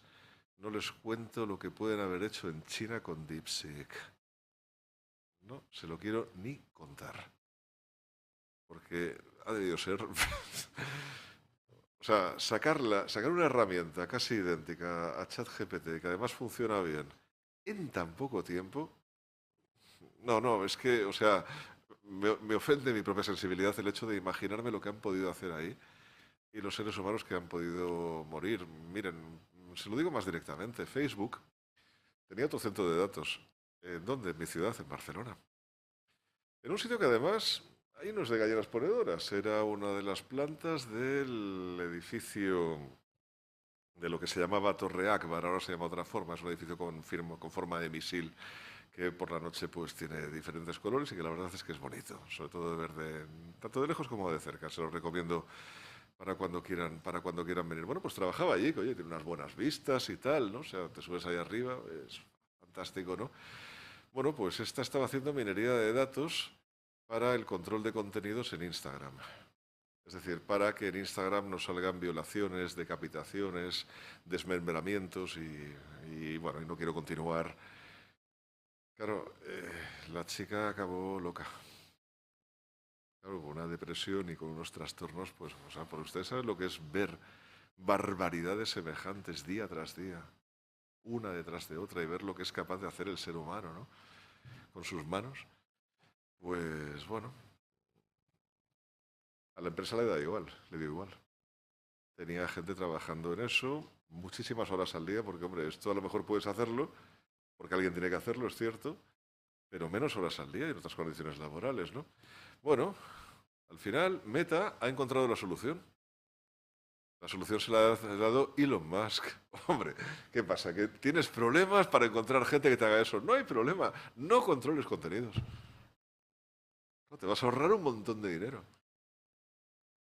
Y entonces lo que ocurre es que lo que esta chica veía y apartaba de lo que estaba ahí es lo que ahora mismo pues podremos ver sin ningún tipo de problema todos nosotros, con las consecuencias poblacionales que se pueda tener, que sinceramente desconozco. Soy yo el agradecido por sus primeras palabras, de verdad. Gracias. Siguiente.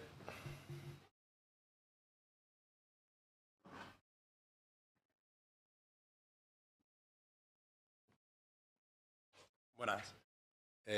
Mi pregunta sería acerca de, usted ya la ha respondido, Jordi, un poco a nivel general, pero yo quería hablar más específicamente sobre la preparación en inteligencia artificial, ya sea en todos los ámbitos, pero si usted opina que los jueces o fiscales o abogados del Estado necesitan una preparación acerca de inteligencia artificial, o si la misma preparación tiene que venir desde la carrera de Derecho, por ejemplo, o desde el colegio, como es verdad que se pide, últimamente se opina acerca mucho, como obviamente el futuro va a ser la inteligencia artificial, que a menos que estamos preparados para ello. Entonces, ¿usted qué opina acerca de eso?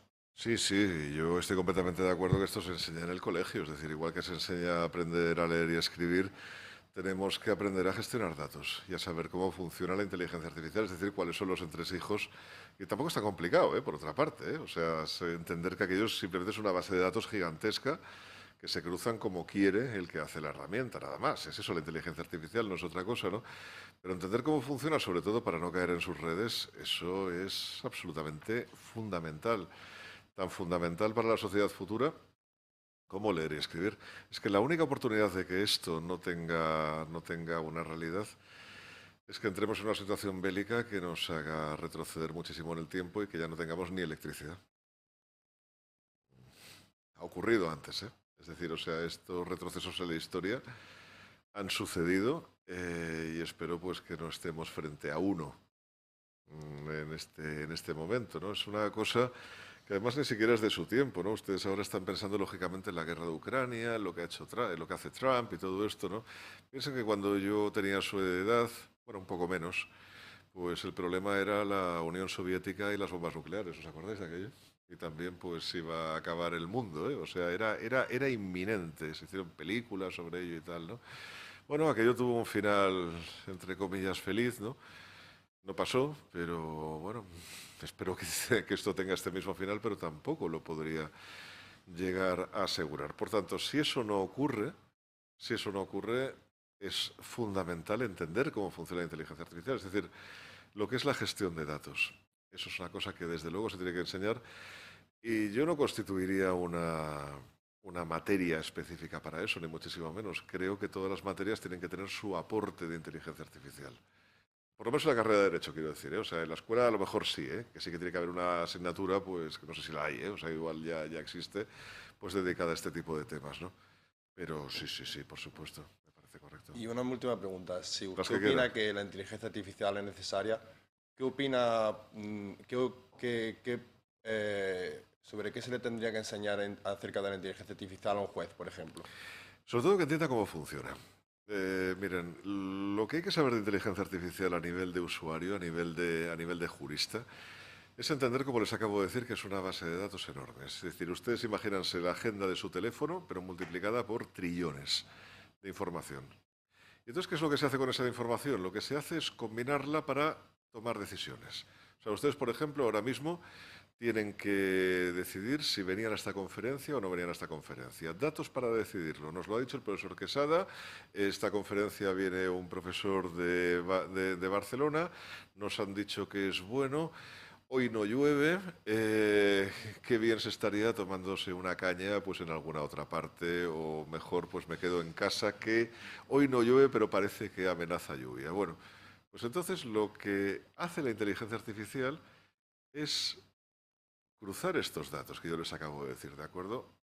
Y al final se llega a la decisión por una serie de razones que son las que a ustedes les han traído aquí y que a poco que se pongan a pensar van a saber cuáles son.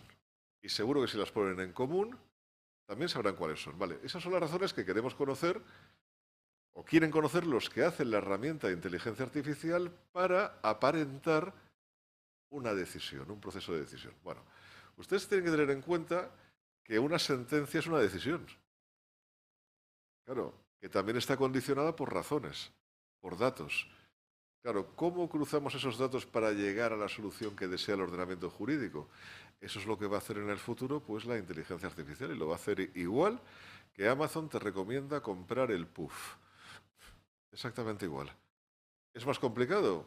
Sí, pero no tanto como parece. No tanto como parece. Lo que pasa es que la ventaja, entre comillas, que tenemos nosotros es que ustedes se habrán dado cuenta que cuando se hace actualmente una radiografía a algún familiar de ustedes, ¿no? O alguna resonancia magnética para ver si hay un tumor, por ejemplo, que no es una persona quien hace el diagnóstico, sino que lo hace una herramienta de inteligencia artificial. ¿Por qué? Porque lo hace mejor que un ser humano. ¿Por qué? Porque los médicos llevan décadas haciendo histología de tumores y análisis de la imagen y han publicado sus resultados, es decir, han recogido los datos. Y esos datos están en todo el mundo, de manera que se puede hacer lo que se llama un metaanálisis, es decir, recoger datos de muchos sitios para poder al final tener un listado de lo que te interesa, en este caso, qué datos son suficientes para detectar un tumor. Claro, lo hace mejor que un ser humano, por supuesto que lo hace mejor que un ser humano, claro que sí, es que no puede ser de otra forma. Bueno, eso lo han hecho los médicos, lo han hecho muchos ingenieros, lo han hecho los psicólogos incluso, ¿eh? También, que ya es una ciencia que se aproxima muchísimo más a la nuestra, ¿no? Pero los juristas no lo hemos hecho. Y ustedes podrán decir, bueno, pero tenemos la jurisprudencia. No, la jurisprudencia, los datos que se dan son ruines, por decirlo de una forma que se entienda, ¿no? O sea, son pobrísimos. Se dicen 4 cosas, o sea, y desde luego jamás se revelan las razones del juez. Es decir, qué es lo que le llevó al juez a creer a aquel testigo. No te lo va a decir jamás, no lo sabe ni él. O a lo mejor sí que lo sabe, pero no es una razón confesable. O es que declaró de forma muy vehemente. O sea que si yo declaro vehemente que soy nacido en Jaén, con este acento que tengo, ustedes lo tienen que creer, ¿verdad? Hombre, la vehemencia no es un marcador de credibilidad. Al contrario, es un marcador de identificación de estafadores. Pero no es un marcador de credibilidad. Y así sucesivamente. Entonces, claro, ahí es cuando llegas a la conclusión que les he dicho antes. El juez no puede hacer esa labor. Pero si la hace, ¿qué es lo que está haciendo? Bueno, oye, si le dices a la máquina que el juez mide la vehemencia, bien, tono de voz, que el juez ve la cara de la persona si le resulta más agradable o menos agradable, bien, rasgos europeos, tal, no sé qué, y a ver, ¿este juez le gustan más los rasgos nórdicos o les gustan más los rasgos así más del sur de Europa? Del sur de Europa, bien, esto. ¿Cómo va vestida la persona? ¿Con ropa cara o con ropa absolutamente normal? No, con ropa cara. Ah, bien, ropa cara. O sea, a ustedes les puede parecer que estoy exagerando, pero todo esto la gente lo tiene en cuenta. Y los jueces también. Y muchos profesores, por desgracia, también. Y muchas personas también. Son esas personas que cuando te presentas y les das la mano no te miran a los ojos, te miran de arriba abajo a ver cuál es tu ropa. Sí, lo hacen. Y para ellos eso es un factor de credibilidad. Es decir, confían más en ti en función de la ropa. Sí, exactamente igual que aquí, los cuatro llevamos estos lazos interesantes, ¿no? Que, no sé, que a lo mejor dentro de 200 años dirán, pero ¿por qué se vestían así, no? O sea, ¿por qué se ponían eso, no? Igual que ahora cuando vemos a aquellas, ¿cómo se llaman? Las gorgueras, exactamente, las gorgueras, ¿no? Que llevaban ahí en el siglo... Pero ¿por qué se ponía don Miguel de Cervantes esas gorgueras, no? O sea, ¿pero qué es esto? Bueno, pues lo mismo, en aquel momento una persona con gorgueras les daba confianza. Y ahora, pues una persona con corbata parece que sabe algo si no se pone a jugar mucho con ella, ¿no? O sea... Gracias. Gracias. Sí, siguiente.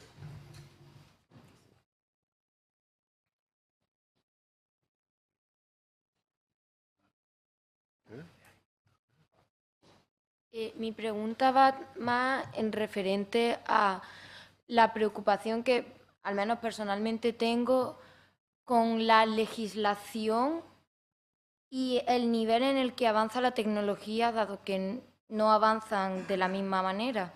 Tipo, ¿cómo se podría solucionar o solapar, aunque fuera no al mismo ritmo, pero sí a uno más parecido, el avance de la jurisprudencia y el avance de la tecnología para poder solucionar problemas que están, como el deepfake, que están presentes hoy día, pero que no están quizás tan puestos en materia de leyes? Sí, sí. No, muy pertinente.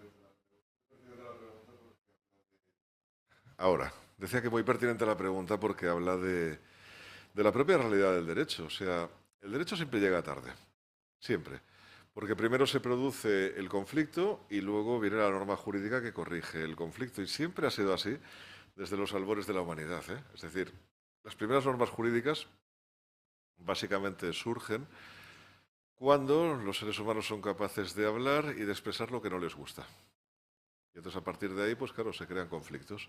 Conflictos que puedes explicar por qué te ha molestado aquello. Entonces, bueno, si lograbas un cierto consenso en aquella comunidad de que eso que ha hecho esa persona le molesta a más gente, pues se prohibía o era mal visto, mejor dicho, por la comunidad. Esa es la primera norma jurídica. Es decir, al final, pues efectivamente era una costumbre, ¿no? O sea, como se ha sospechado siempre. Pero claro, ya ve usted que incluso en estos albores de la humanidad, que probablemente se remonten más allá del Homo sapiens, es decir, yo en el libro que escribí hace poco sobre el origen de la justicia, ahí me remonto a los primates, básicamente observando el comportamiento de chimpancés y bonobos que hacen cosas parecidas a nosotros en este sentido, y es muy interesante ver cómo eso es así, ¿no?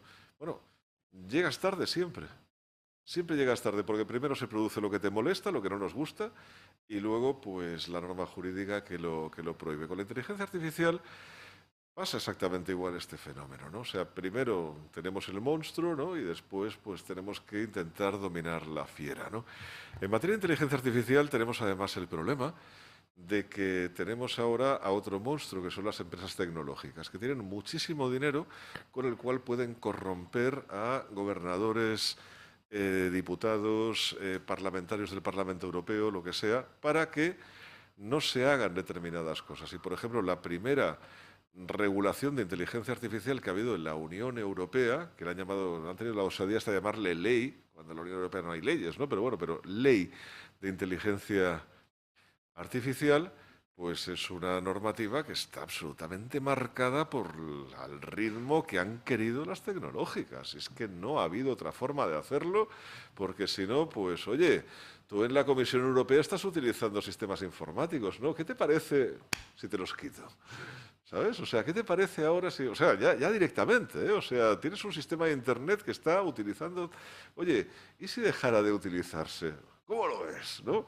Y entonces, pues claro, les amenazan y al final pues tenemos una normativa que efectivamente llega tarde. No, yo creo que, y lo escribí hace poco también, en un artículo que prácticamente era una distopía, que les puede interesar en este sentido, ¿no? Dije que los estados tienen que darse, o mejor dicho, los gobernantes, porque al final los estados no existen, somos las personas, ¿no? Los gobernantes tienen que darse cuenta de que la inteligencia artificial es un sector estratégico tan importante como el ejército. Y a nadie se le ocurre alquilar a un ejército una empresa privada. Bueno, se le ocurrió a Putin con aquel Wagner, lo recordarán, con los resultados que todos conocemos. Con lo cual, claro, no lo ha vuelto a hacer. Porque tienes ese peligro, que claro, que al final la empresa privada te da un golpe de Estado. Claro, porque no está de acuerdo con tus decisiones, pero no las está tomando él, ¿no? Claro, la inteligencia artificial es un sector estratégico, insisto, ¿eh? Y los estados deberían producir su propia inteligencia artificial, por lo menos a nivel europeo. Eso es de lo que parece que se están dando cuenta ahora con esa inversión masiva que quieren hacer en materia de inteligencia artificial, porque claro, han visto que están dependiendo de Apple, de Google y de Meta. Y lo que es peor, de Starlink, ¿no? O sea, de Elon Musk, ¿no? Del señor Tesla, vamos, para entendernos. Claro, eso es peligrosísimo, porque puede hacer contigo lo que quieras. Y entonces dices, bueno, pues la desarrollarás bien, ¿no? Bueno, tienes que intentarlo, por lo menos.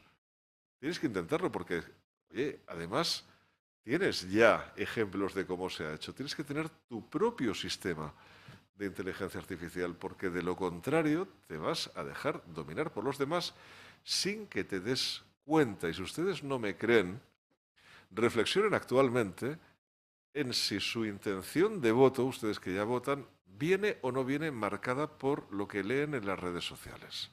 ¿Viene o no viene marcada por lo que dice su youtuber de referencia? ¿Viene o no viene marcada por lo que ustedes leen en la red social que más les gusta y los perfiles que más siguen? Claro que viene marcada por eso. Y les están manipulando porque muchos de esos youtubers triunfadores que viven en Andorra, la mayoría de ellos, ¿no? Y que dicen cosas y tal, están financiados por algún gobierno que le interesa que diga ese tipo de barbaridades. Es decir, no han ganado seguidores porque sí. Muchos de esos 400.000 seguidores iniciales son bots. ¿Sabes lo que es un bot? Pero claro, cuando tú ves a un tipo que le siguen 400.000, dicen, oye, este es bueno, yo también. Y ahí es cuando entras. Pero son bots, muchísimos de ellos. O sea, el otro día Elon Musk decía, bueno, otro día, hace semanas decía que X, Twitter, que ya tenía 600 millones de seguidores. Es mentira.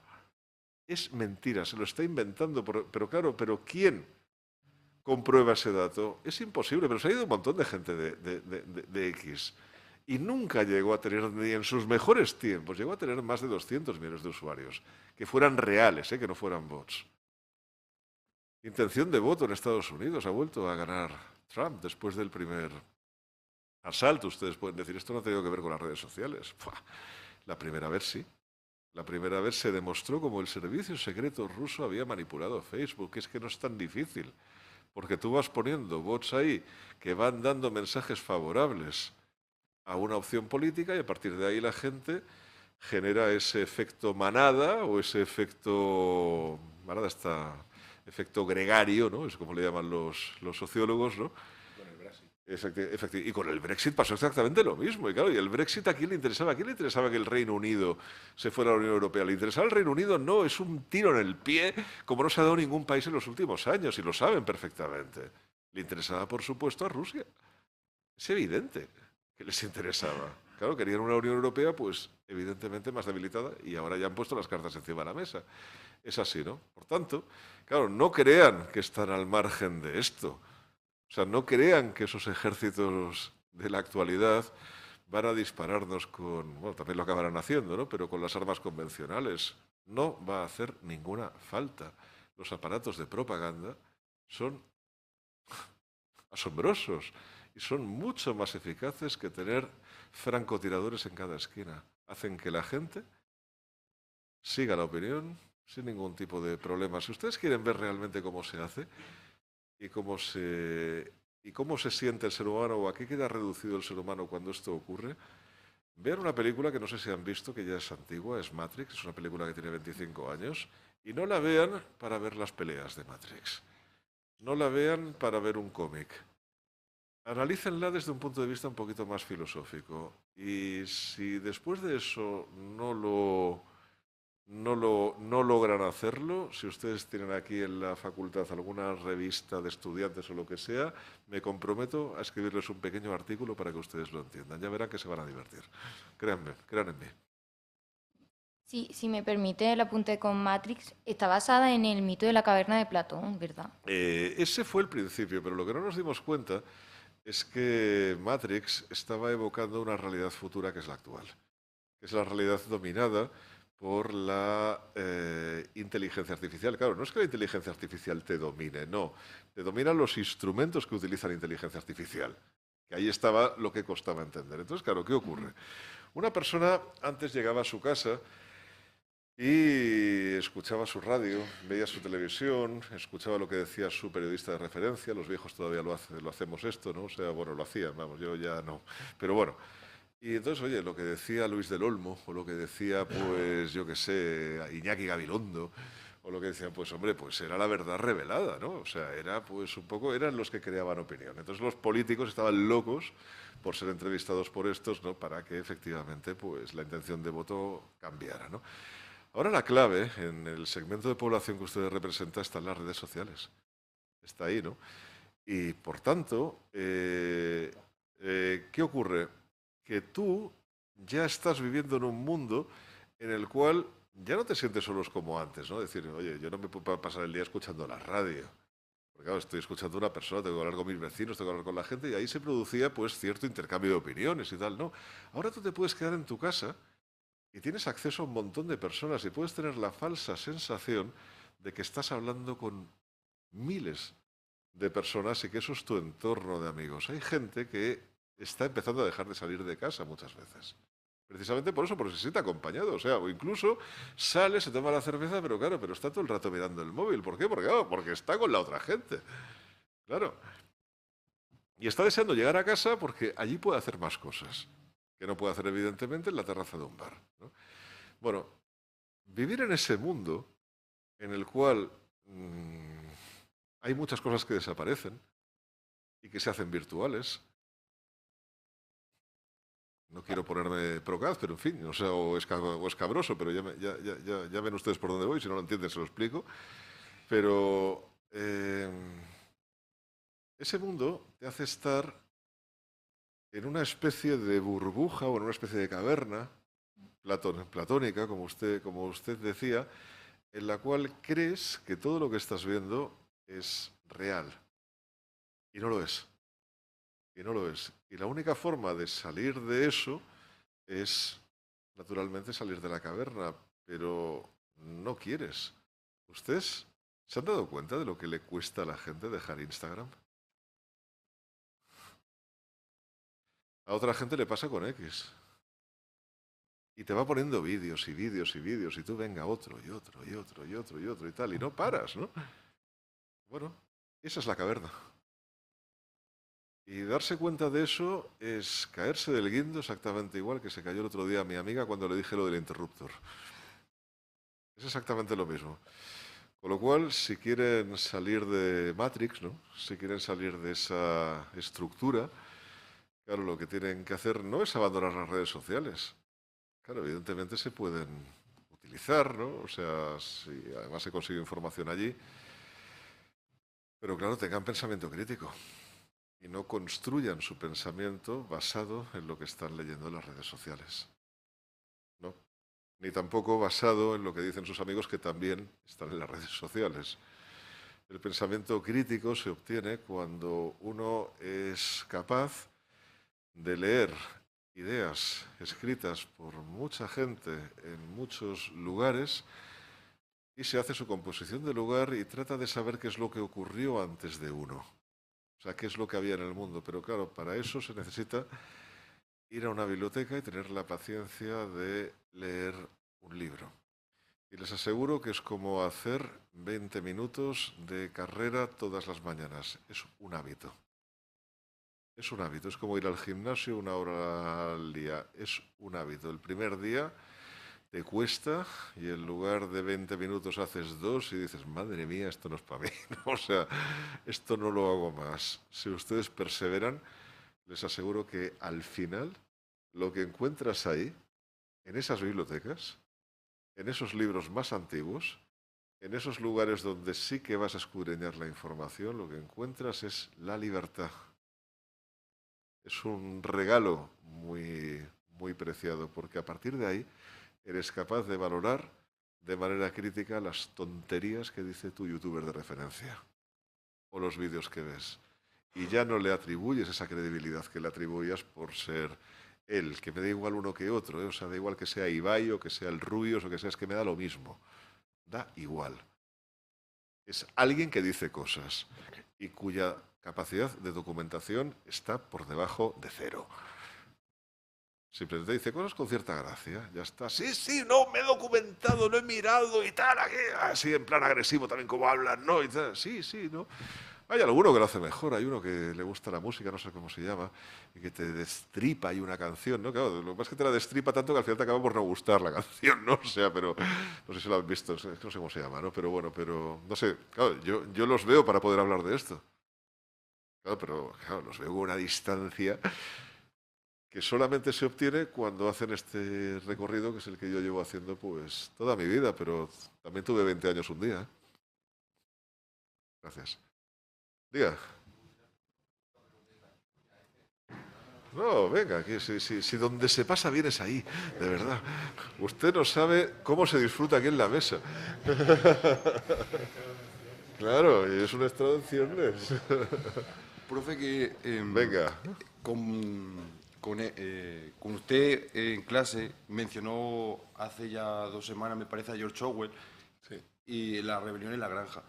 A mí me ha recordado también mucho a otro libro y lo que usted ha dicho con las élites, con Musk, con Zuckerberg, con Meta.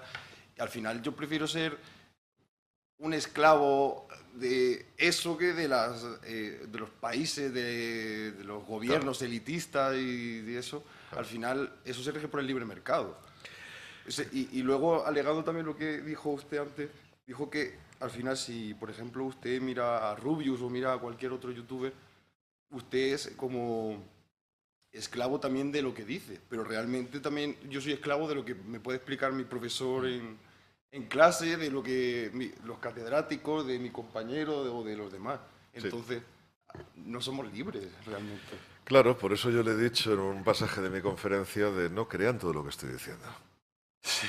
Claro, valoren críticamente lo que yo estoy diciendo, porque puede ser que sea falso y yo puedo equivocarme también, naturalmente.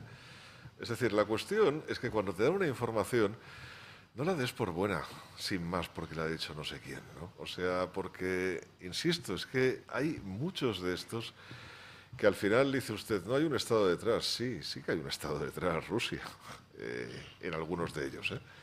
En otros, Estados Unidos. Y otras veces, cuando Estados Unidos no ha respaldado a estos youtubers o algunas de estas empresas tecnológicas, entonces las empresas tecnológicas intentan ganar las elecciones para situarse en el poder. Entonces ahí tienes a Elon Musk paseándose con una gorra por el despacho Oval. Pero Cataluña, por ejemplo, hizo lo mismo. Por supuesto. Con el golpe en el 2018, ¿no fue? 2017, yo no lo calificaría como golpe, ¿no? Pero bueno, en fin, eso ya porque... Pero hizo lo hombre, mismo con las elecciones ahí, ¿no? ¿Eh? Hizo lo mismo, ¿no? Yo quiero recordar No, que... sí, fue no, Rusia no, también que y no, intervino por ahí. usted no sabe la fe que había en la gente No, de sí, que, yo estaba ahí, de que la independencia, usted ve, pues entonces ya de que la independencia se iba a conseguir.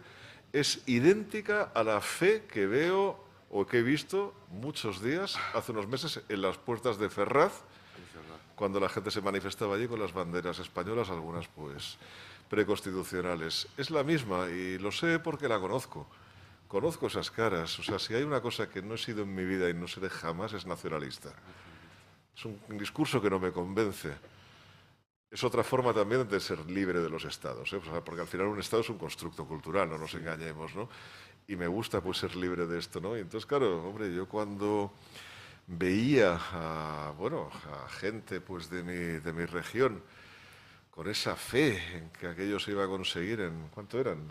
18 meses, ¿no? En 18 meses, ¿no? Pues decía, madre mía, pero ¿cómo, no? O sea, esto no tiene sentido, ¿no? Pero bueno, insisto, es que no es un mensaje insólito, ¿eh?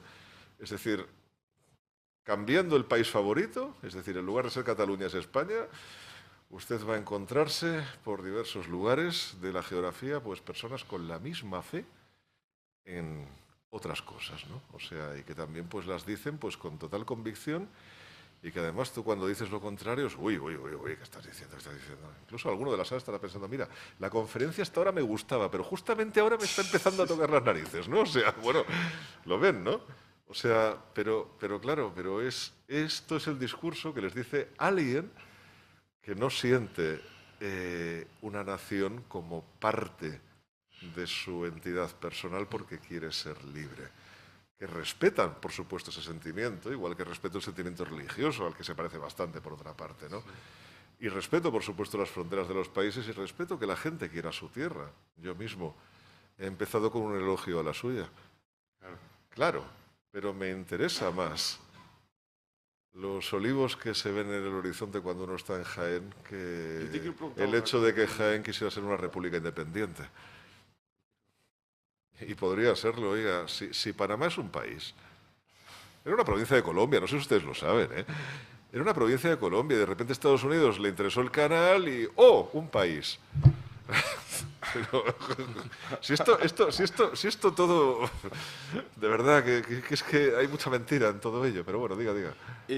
Mientras Estados Unidos y China han estado décadas posiblemente financiando y pensando y monitorizando lo de la inteligencia artificial, Europa ha estado legislando, por ejemplo, tú sabes las botellitas que tienen un... ese tipo de cosas. Eso también tiene que ver mucho que Europa esté tan atrasada y veamos, por ejemplo, a Estados Unidos como un enemigo. No, ha sido peor. Ha sido peor que eso. No es que Europa haya perdido el tiempo en eso, porque eso también es necesario, ¿eh? No, hombre, básicamente porque cuando uno, por ejemplo, viaja a México y ve lo que han convertido sus lagos y su naturaleza gracias al plástico, uno realmente... Bueno, y cuando uno pues ve las imágenes de las balsas, de las islas enteras de plásticos que hay en medio del océano, pues uno empieza a tomar una conciencia que no tenía antes. Es decir, eso es necesario, ¿no? Pero no, el problema de Europa es que, y es un problema que no solamente es tecnológico, también es militar, es que se fiaba a Estados Unidos. Claro, es un aliado. Por lo tanto, claro, todo lo que venga de Estados Unidos es bueno. Es otra forma de no ser libre también, evidentemente, ¿eh? Por tanto, oye, aquí tuvimos Nokia, que era una buena compañía, hizo unos móviles que estaban bien, o sea, en su día, ¿no? Claro, ahora ¿quién se compra un Nokia, no? O sea, claro, nadie, ¿no? Pero bueno, es un esfuerzo que se puede hacer. A ver, Corea del Sur, ¿se entiende? Ha creado un móvil que llevamos mucha gente, Samsung. Es un país pequeñísimo, Corea.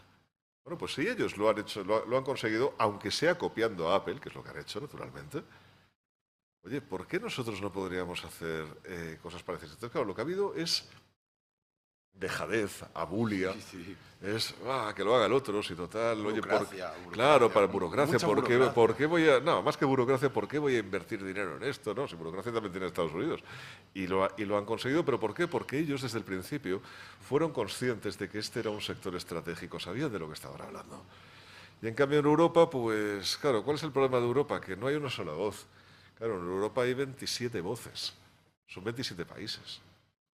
Claro, es mucho más difícil ponerse de acuerdo. Ahora se están poniendo de acuerdo pues, en una situación análoga a la que genera patriotismo en los países. Por ejemplo, uno se sorprende porque en Francia son más patriotas que, por ejemplo, la gente en España, que no es tan patriota comparada con la francesa. Pues igual que los ingleses, porque les bombardearon en la Segunda Guerra Mundial, porque les ocuparon un país y eso, pues claro, crea sensación de grupo para poder defenderte. Esa es la razón, no es otra. No es otra. ¿Y ahora por qué se están uniendo los europeos? Pues porque se los están viendo encima. Y bueno, y eso puede ser un estímulo pues para este tipo de cosas. Pues ojalá lo sea. Ojalá lo sea, pero en fin, no lo sé. De momento parece que van a invertir dinero. Ahora hace falta que alguien sepa cómo invertirlo. Bien, gracias. Oiga, para no gustarle el atril. Pues nada, con esto vamos ya, son las 2 de la tarde, se han pasado estas 2 horas volando. Y nada, agradecerle al profesor Nieva, a Jordi, pues, su estancia aquí con nosotros.